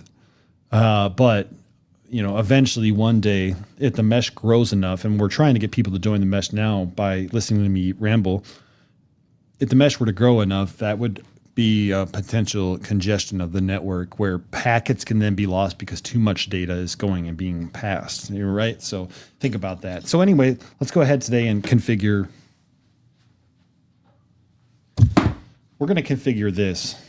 And again, this is the 2.4 gigahertz antenna. You know what? Let's not use this antenna because we just learned that maybe this is the better antenna to use. And this device doesn't, I don't think, have an internal battery. Now, I've never configured this device. I think Tim has. So it's probably configured for the Guam mesh.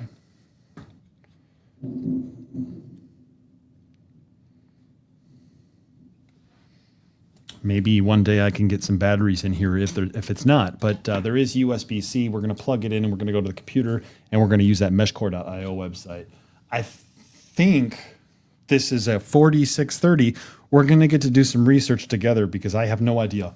All I know is it's called Mesh Terminal. Let's figure it out.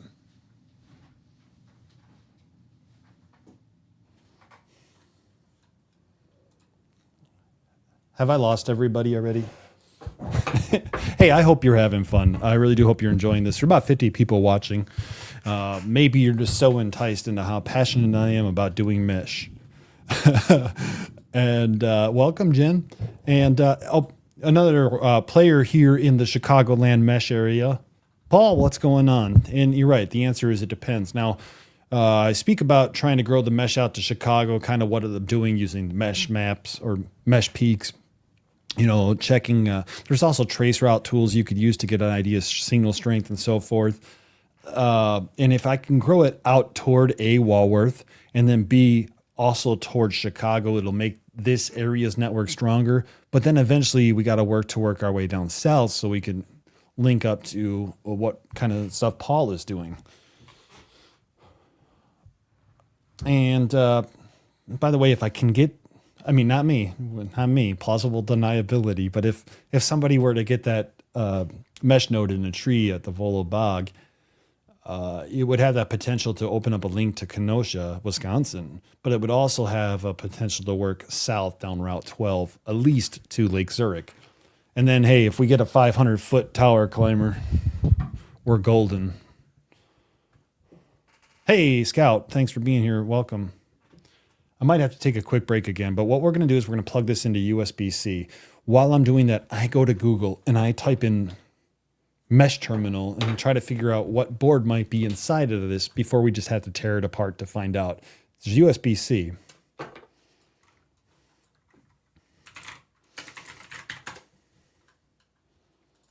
I found it. It's on Etsy. See if I can't pull this page up for you.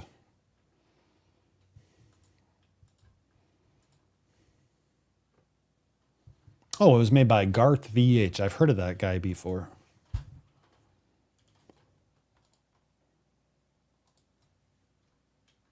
Hey, and now you guys are going to learn how to use Etsy today. So I know that there's a mesh terminal, and I know that, yeah, we're good. Make that a little bit bigger.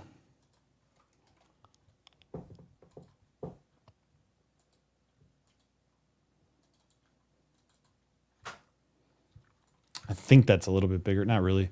All right. So we know that there's a mesh terminal, but it's sold out, or I could request a custom product. So I don't know anything about this. I can click on see item details. Okay. And when I click on see item details, I should be able to get information about what kind of board is internally installed. And here it says a rack 4631. Remember, I told you that the rack is a very low power consumption device. So that's a great thing to know. It has a Bluetooth antenna. That's what the 2.4 gigahertz was for. And it has a 915 megahertz Zizor antenna, which is not the one I'm using. I'm positive of it, but we're just going to use the ones that we tested that work. But now I know that I can flash it with the Rack 4631 firmware. So we're going to go over to meshcore.io, and we're going to do that.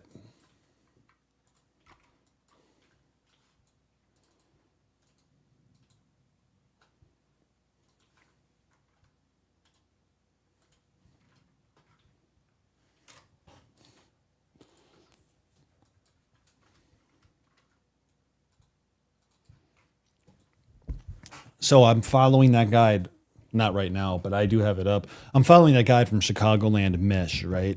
And it tells me I got to go flash something. And all of a sudden, here's the MeshCore app, right? All of this stuff works together. And if you kind of miss one thing, you may have some issues. So there's something up here that says Flasher. And if I click on Flasher, by the way, how do I hide a comment? There we go. Thank you for your comment. Oh, Dieter says he switched from MeshCore or from Meshtastic over to MeshCore, never looked back. And I think I hear a lot of people saying that. And to be fair, it might be the opposite way as well. The cool thing is we have the equipment, so why wouldn't we try? And in Massachusetts, south of Boston, just put up a solar repeater in my yard in a dead area, hoping it helps. I would love to hear, Beehive, because thanks for jumping on, by the way. I would love to hear how high you have that outdoor solar repeater in your yard and how's your line of sight. And hopefully that will help you. Now, they also have Yagi antennas and very directional antennas. There's a chart out there somewhere, and I hope I can get it for you. But basically, the chart will roughly explain why some people would want a less gain antenna, right? And some people would want more gain. But the more gain you have, you're in a more narrow beam to that location. So for example, let's just say no gain and, it gets out to here, but it covers the area a little bit better. And then we get a little bit high gain, say 5.8 dB, and maybe it doesn't cover as much of the area, but it pushes a little bit further, directs a little bit further. And maybe we have a super high gain, directional antenna like a Yagi, and that's like a laser beam to a certain location. But maybe people right here and here can't hear you like you think they would. So I heard it yesterday, and the guy was like, I just got to get a bigger gain antenna with more power. Bro. Okay, so I'm at the meshcore.io website. I'm on the flasher, and I'm going through here, and I'm looking for, what do we call it? A rack 4630. Because let's be realistic, it doesn't matter that this is called a mesh terminal.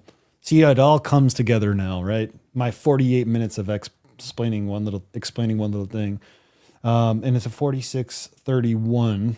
So we look for the 4630. By the way, the mesh tag is the other one. I had one and I give a lot of mesh away to people because the first one is free. But anyway, the WisBlock, okay. And right here it says 4631 right next to it. It might be hard for you to see, but this is it. So I'm going to plug this in and then I'm going to click on that. It doesn't matter. I can click on it now. And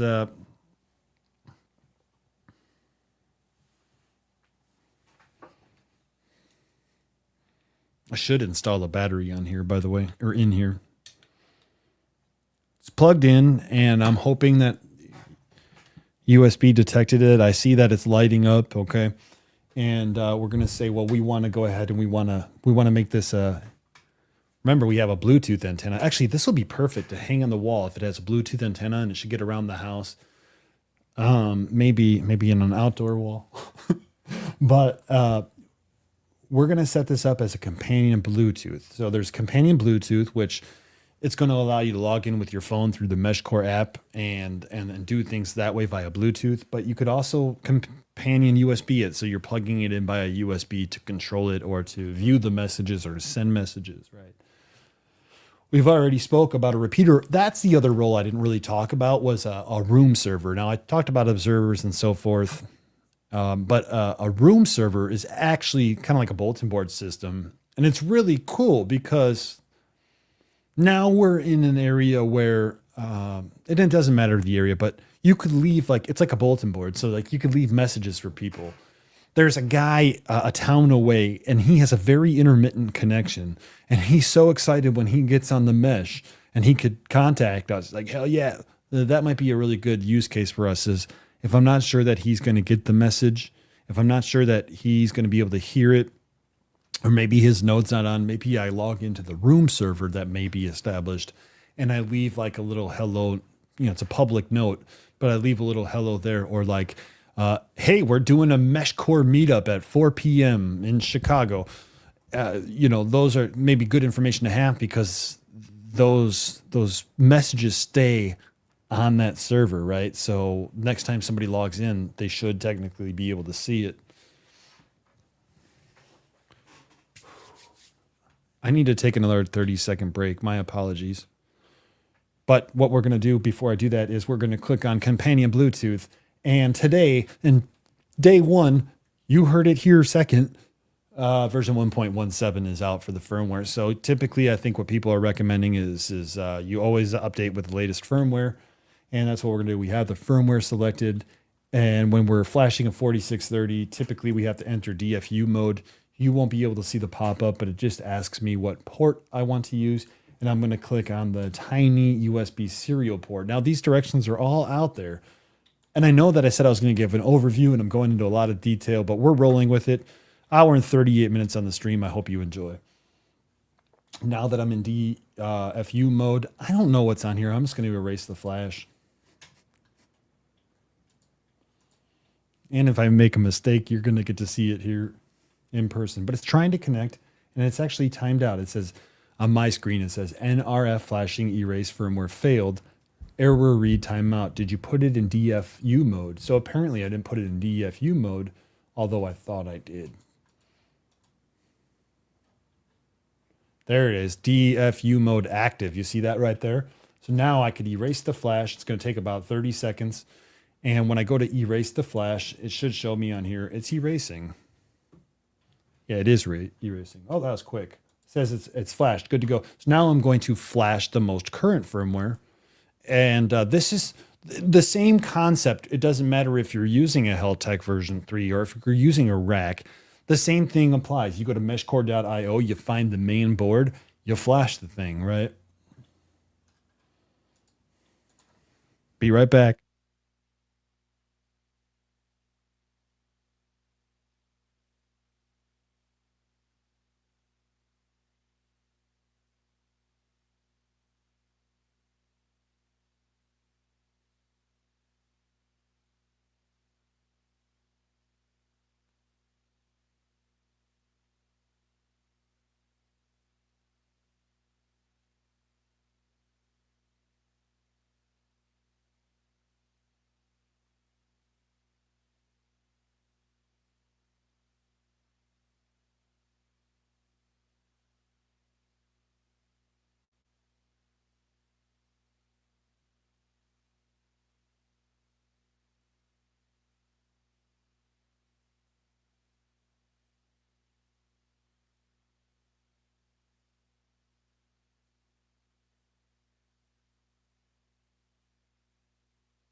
I would disagree with the you must use a cavity filter for G2 and G3 repeaters. I could be wrong. I'm referencing a comment from DD. I would probably argue that if you're getting it high enough up or you're close enough to other sources of RF, then it would be required. But I don't think it's required in absolutely every case. Unfortunately, when I had that power surge at the tower location, it took out both my cavity filter and one of my station G2s. I have one extra cavity filter left in another station G2, but that's a I don't know. I could be wrong. I don't have enough smartness to figure that out. But I was under the impression that if it gets high enough, if it's exposed to enough air and it's picking up enough frequencies, and if it's close to enough RF, then a cavity filter would be necessary. That would be the same with everything, though. Would be my thought. I got sidetracked. What was I doing? Oh yeah, it says flashing failed. Please reset the device and try again. And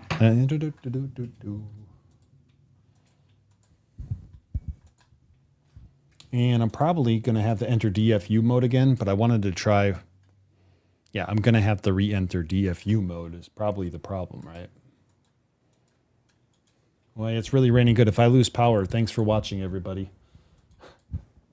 Let's go back to Flasher.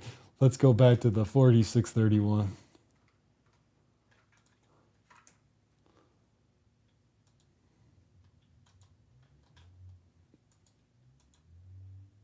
There was something I wanted to mention, and I lost it.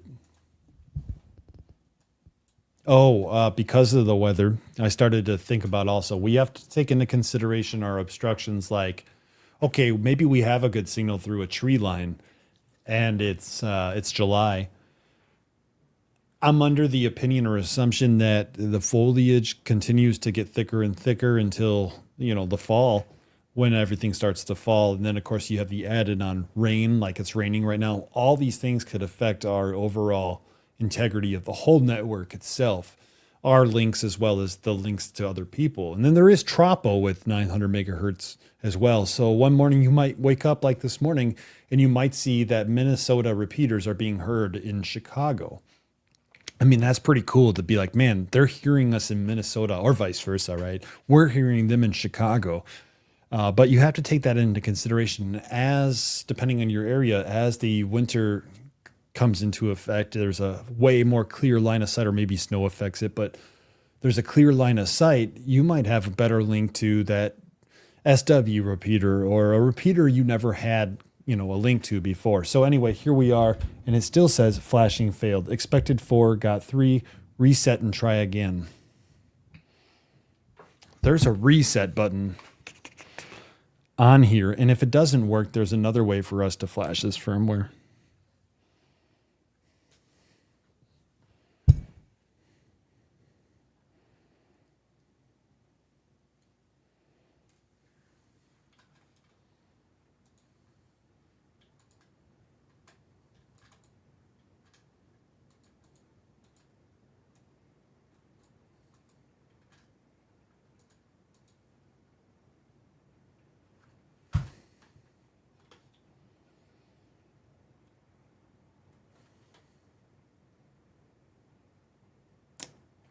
Okay, it's flashing. I see that little bar moving. So I just hit the reset button on the actual device, okay? And then I went into DFU mode.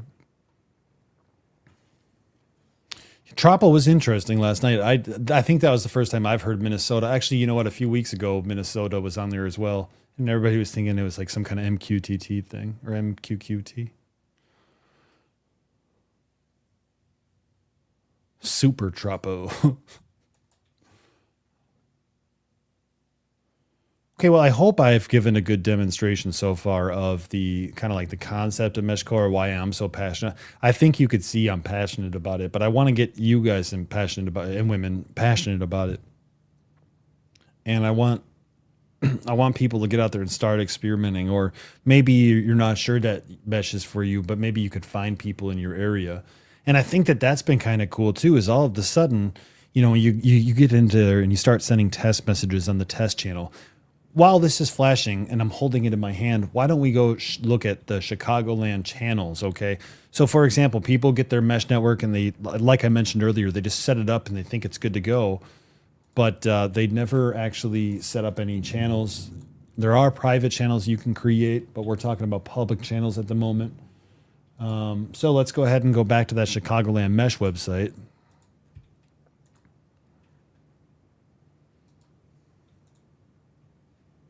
That'll work, right? See, I was looking at some of those settings earlier, but now check this out. On that same page that we were on earlier, look at this. There's a public channel. There's hashtag public, hashtag chat, hashtag emergency. Now, maybe you have those channels in there. Maybe they're important to have in there. One of the things I was thinking about the other day was, we have this public channel. Most of us all talk in and say hello and good morning and stuff like that too. But it wouldn't be bad for us to have like a Northwest Burbs channel so that we're not like, because some of our messages don't make it to Chicago sometimes and it's kind of like a pain or inconvenience, right? So maybe we set up a Northwest Burbs one for messages that are only really pertaining to people in the Northwest Burbs. Like, did you all see that parakeet that was flying by? I don't know. And so, I start to think of these things, and all the channels are listed here. So go ahead and add them. Look, they have a ham radio channel. I don't think I've ever heard anybody on there, and that just might be my area, right? They have a jokes channel. I'm going to go tell a joke later. And the weather channel is, again, sports, the Bears, and so forth. There should be an anti-Packers thing on here. So there's channels too, and you have to add those channels. And those all become something that you do within the MeshCore app or on the MeshCore website itself. But I wanted to show that to you because that's important as well. Let's go ahead and remove that for a second. Let's see how our MeshCore flasher is doing. It's taking a really long time to flash this, to be honest.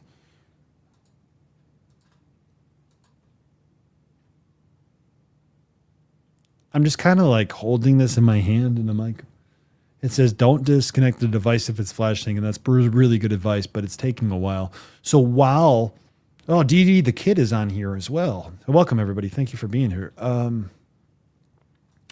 While we're waiting for this to hopefully flash and not fail, and if it does, we'll figure it out. Any comments, questions, concerns, anything I got completely badly wrong? But now you kind of get an idea of mesh, right?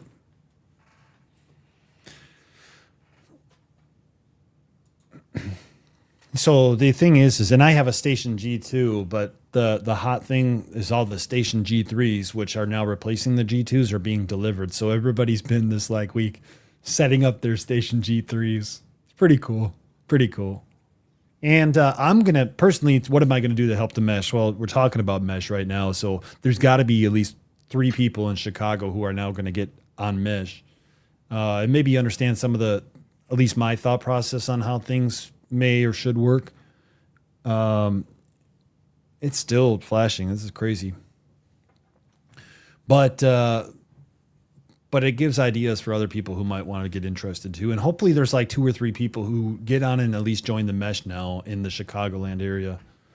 It would be really cool.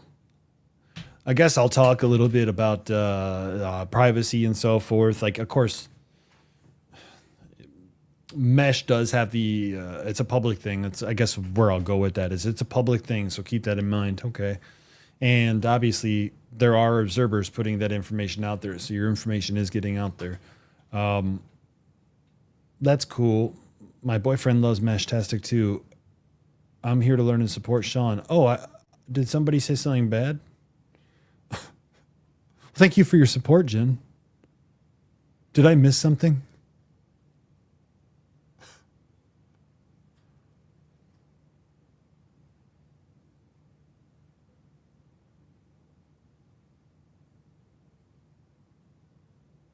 Oh, okay, cool. You know that person.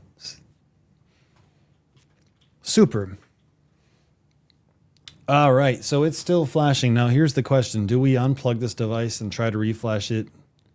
I think the answer is yes. There's probably a way to reflash it even if we do disconnect it. But I think it's kind of frozen up at the moment. It's never taken this long. Usually it's like, what, a minute at most? Bruce switched over to MeshCore. You're not cool unless you switch over to MeshCore. All right, well, I think that this is kind of going to... Let's go off the rails here. I just did it. I did it, everybody. I unplugged it. I broke the rules.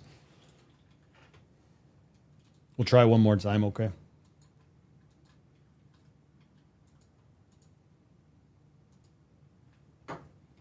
I might need to reset that again, right? Yeah.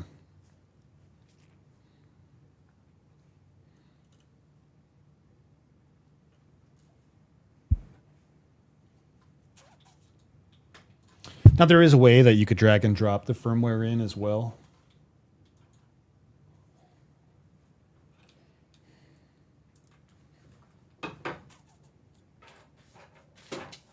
And if this doesn't work, it doesn't work.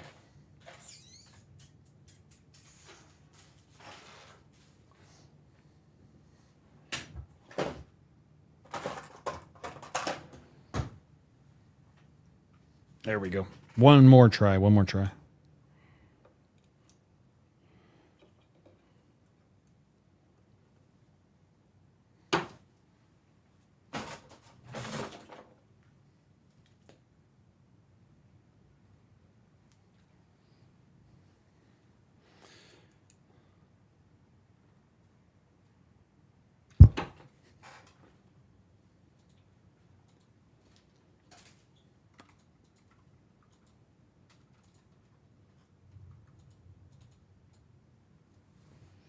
I'm going to try a different USB port too.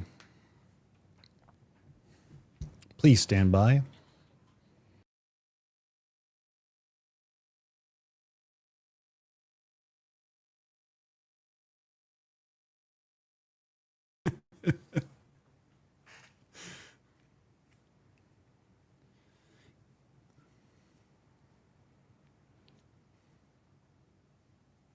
No, keep going.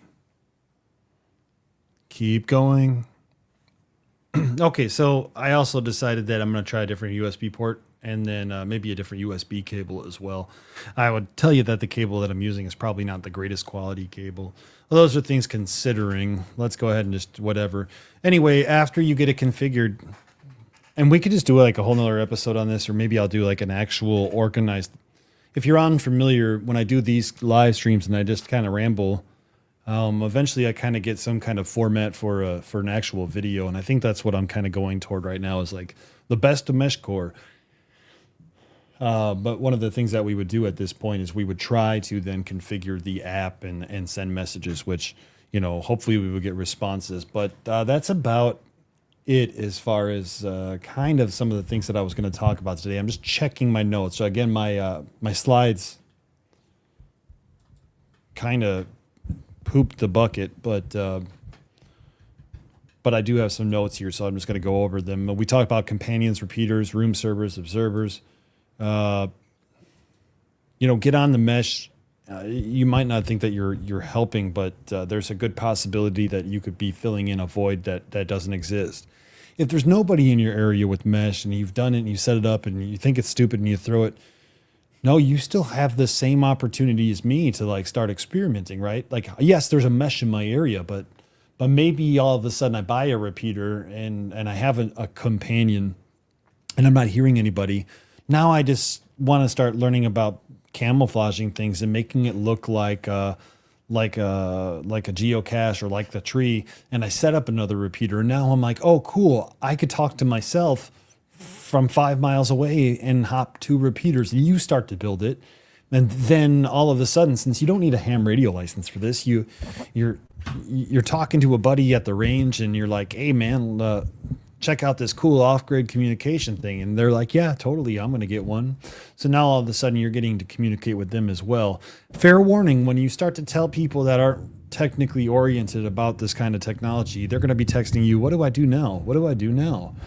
Kind of another reason I talk about all these things today. And I just went off on a 2-hour rant, not rant, a 2-hour ramble, was because this happens to me quite a bit, and getting to see everything that makes me passionate about mesh might help you out, but it also kind of give you some ideas of where to go.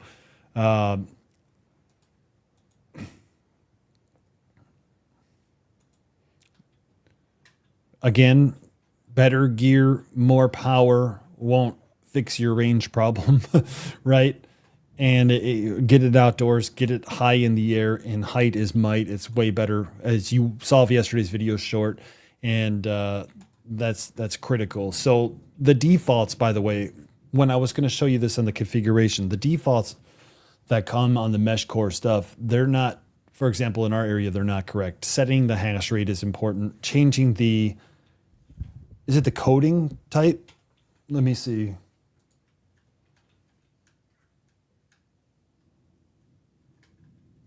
The spreading factor to 7, I think, is the critical thing there as well. And these are very low power devices. Keep that in mind. So there is a transmit power thing in the settings. In most every device, you just leave it at the maximum. However, station G2s and G3s have a thing where you're going to put in less power because of the amplifier that's internally attached to it. But, just make sure that if you already have an established mesh in your area, you find their instructions and you find their settings and you actually comply with those settings. Now, we have people on our mesh who are kind enough to be generous about letting people know, hey, your rate's not right. Your rate's not right. Another big one that I noticed when I was setting up the initial configuration is it never set my region to US Canada. It was on some default region, or it wasn't right and things weren't working correctly. So when I set it to the default when I set it to Canada US, it seems to have flowed better. Things work better when they're on the right frequency. And I think that was about everything I had. So, hey, thanks for watching. Let's go ahead and go through a 73 round or a good day round. But first, before I do that, let's answer some questions. Do tested. Coding rate is the only radio parameter you can vary without jumping to a different mesh. Oh, thank you. Appreciate that. Yeah. Coding rate 8 helps for a better reception when you are on the fringe. Thanks so much. And you know what? To be fair, too, again, that me not reading thing, it's on the website. I know it is. But that's very helpful. Thank you. I think I'm getting a little tired. 2 hours is a lot of stream time. Coding rate 8 helps for better reception when you're on the fringe. So, like, for example, when I first set up, and I spoke about that, 3 days ago when we started the stream, and I wasn't sure, is my message getting out? And then I discovered that my message is getting out to the Hazelwood repeater, but that message in between Hazelwood and Cox is not that great. So maybe the coding rate, for example, would be better to be changed. The hash rate on 2, right? I have one device. It's so tiny, it just fits in my wallet. I keep it just. Oh, Jen, you probably have the T1000. Is it a clear one? And by the way, if you all want to see a really good video on the T1000,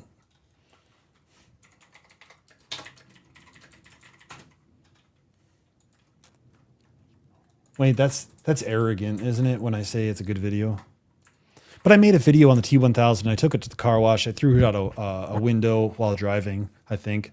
And it just seemed to work, you know, and it still works. So if I could find it, that would be nice. But it still continued to work the last time I had it in Orlando.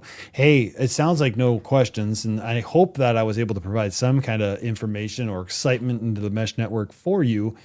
If you're on the Chicago area or in the Chicago area, jump into the Chicagoland Mesh Discord, and I'm sure they'll help you out.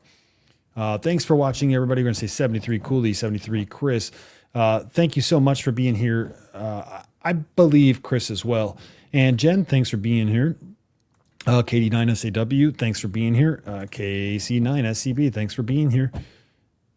Paul. And Bill, thanks for being here. Appreciate it. Bill has some plans to get Woodstock. Dude, Woodstock 2, I think higher. That's at a high point in the county too. And then let's see. I think that was just about everybody. So hey, thanks for being here, DD the Kid Official. Thanks for being here, and Scout. Nice to see you. We'll see you soon. Like I said, keep in mind. Hopefully, I'll have a more organized video on the whole MeshCore ecosystem. But today was kind of like, hey, my pleasure, Mike. Thanks for being here, KC9HWX. Hey, with a 9 call, Mike. I have to ask you: are you in the Chicagoland area? If you are in the Chicagoland area, are you now considering getting on MeshCore if you weren't already? My goal today is to get like 3 or 4 new people just on Mesh in the Chicago area. But thank you for being here regardless. And yeah, update Jen's T1000. It's super easy. This one's not updating, and I think it's probably the USB or the USB cable. So, you know, keep that in mind. Indy. Hey, let's link up Indy. So we just got to get enough repeaters in between. Well, I hope regardless, I hope you look into the Indy MeshCore. In fact, you know what? I know I said this is a Midwest goodbye. Indiana MeshCore Network. Let's take a look at the Indiana MeshCore Network if there is one. Let's see.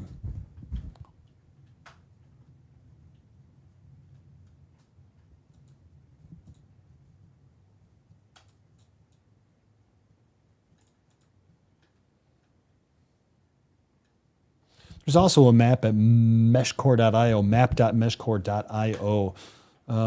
Real quick, why don't we just kind of zoom in here to Indy?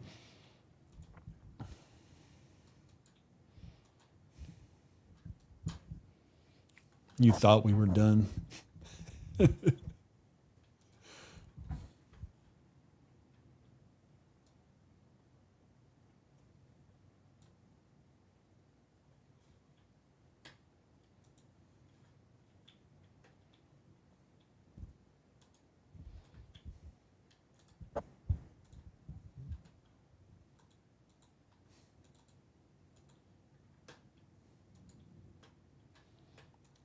So look at this, map.meshcore.io, and it's like, hey, there's a billion, you know, mesh things in your area. And as we go into the Indianapolis area, we could actually see, oh, let's click here. Oh, there's a repeater here. And look at this. It shows us things like the spreading factor, the bandwidth, the coding rate of that radio or of that repeater. So first off, if a repeater gets it wrong, you're going to see the wrong information. But if you have no idea, it might at least give you a clue as to like what frequencies people are on, right? Last heard 24 days ago, right? Or last inserted 24 days ago, frequency 910.525. I was saying 915 megahertz earlier, wasn't I? That's okay. I'll have been corrected already. And, you know, so like we can basically go, well, you know, what's in northern Indianapolis? Is it Zionsville? Yeah, Zionsville. And we can go there and be like, oh, there's nobody in Zionsville. Beautiful area, by the way, or it used to be at least. But, you know, maybe I was kind of curious if there was a repeater there. Maybe I could hit this repeater. And so now I start that whole, now we're starting the stream over. Now we get in a whole idea of like going to the mesh peaks and so forth. Anyway, hey, thanks for watching, everybody. I hope you all have a great week, and I hope you get on Mesh. Take care. This is that weird part where it never really ends and just like, goodbye.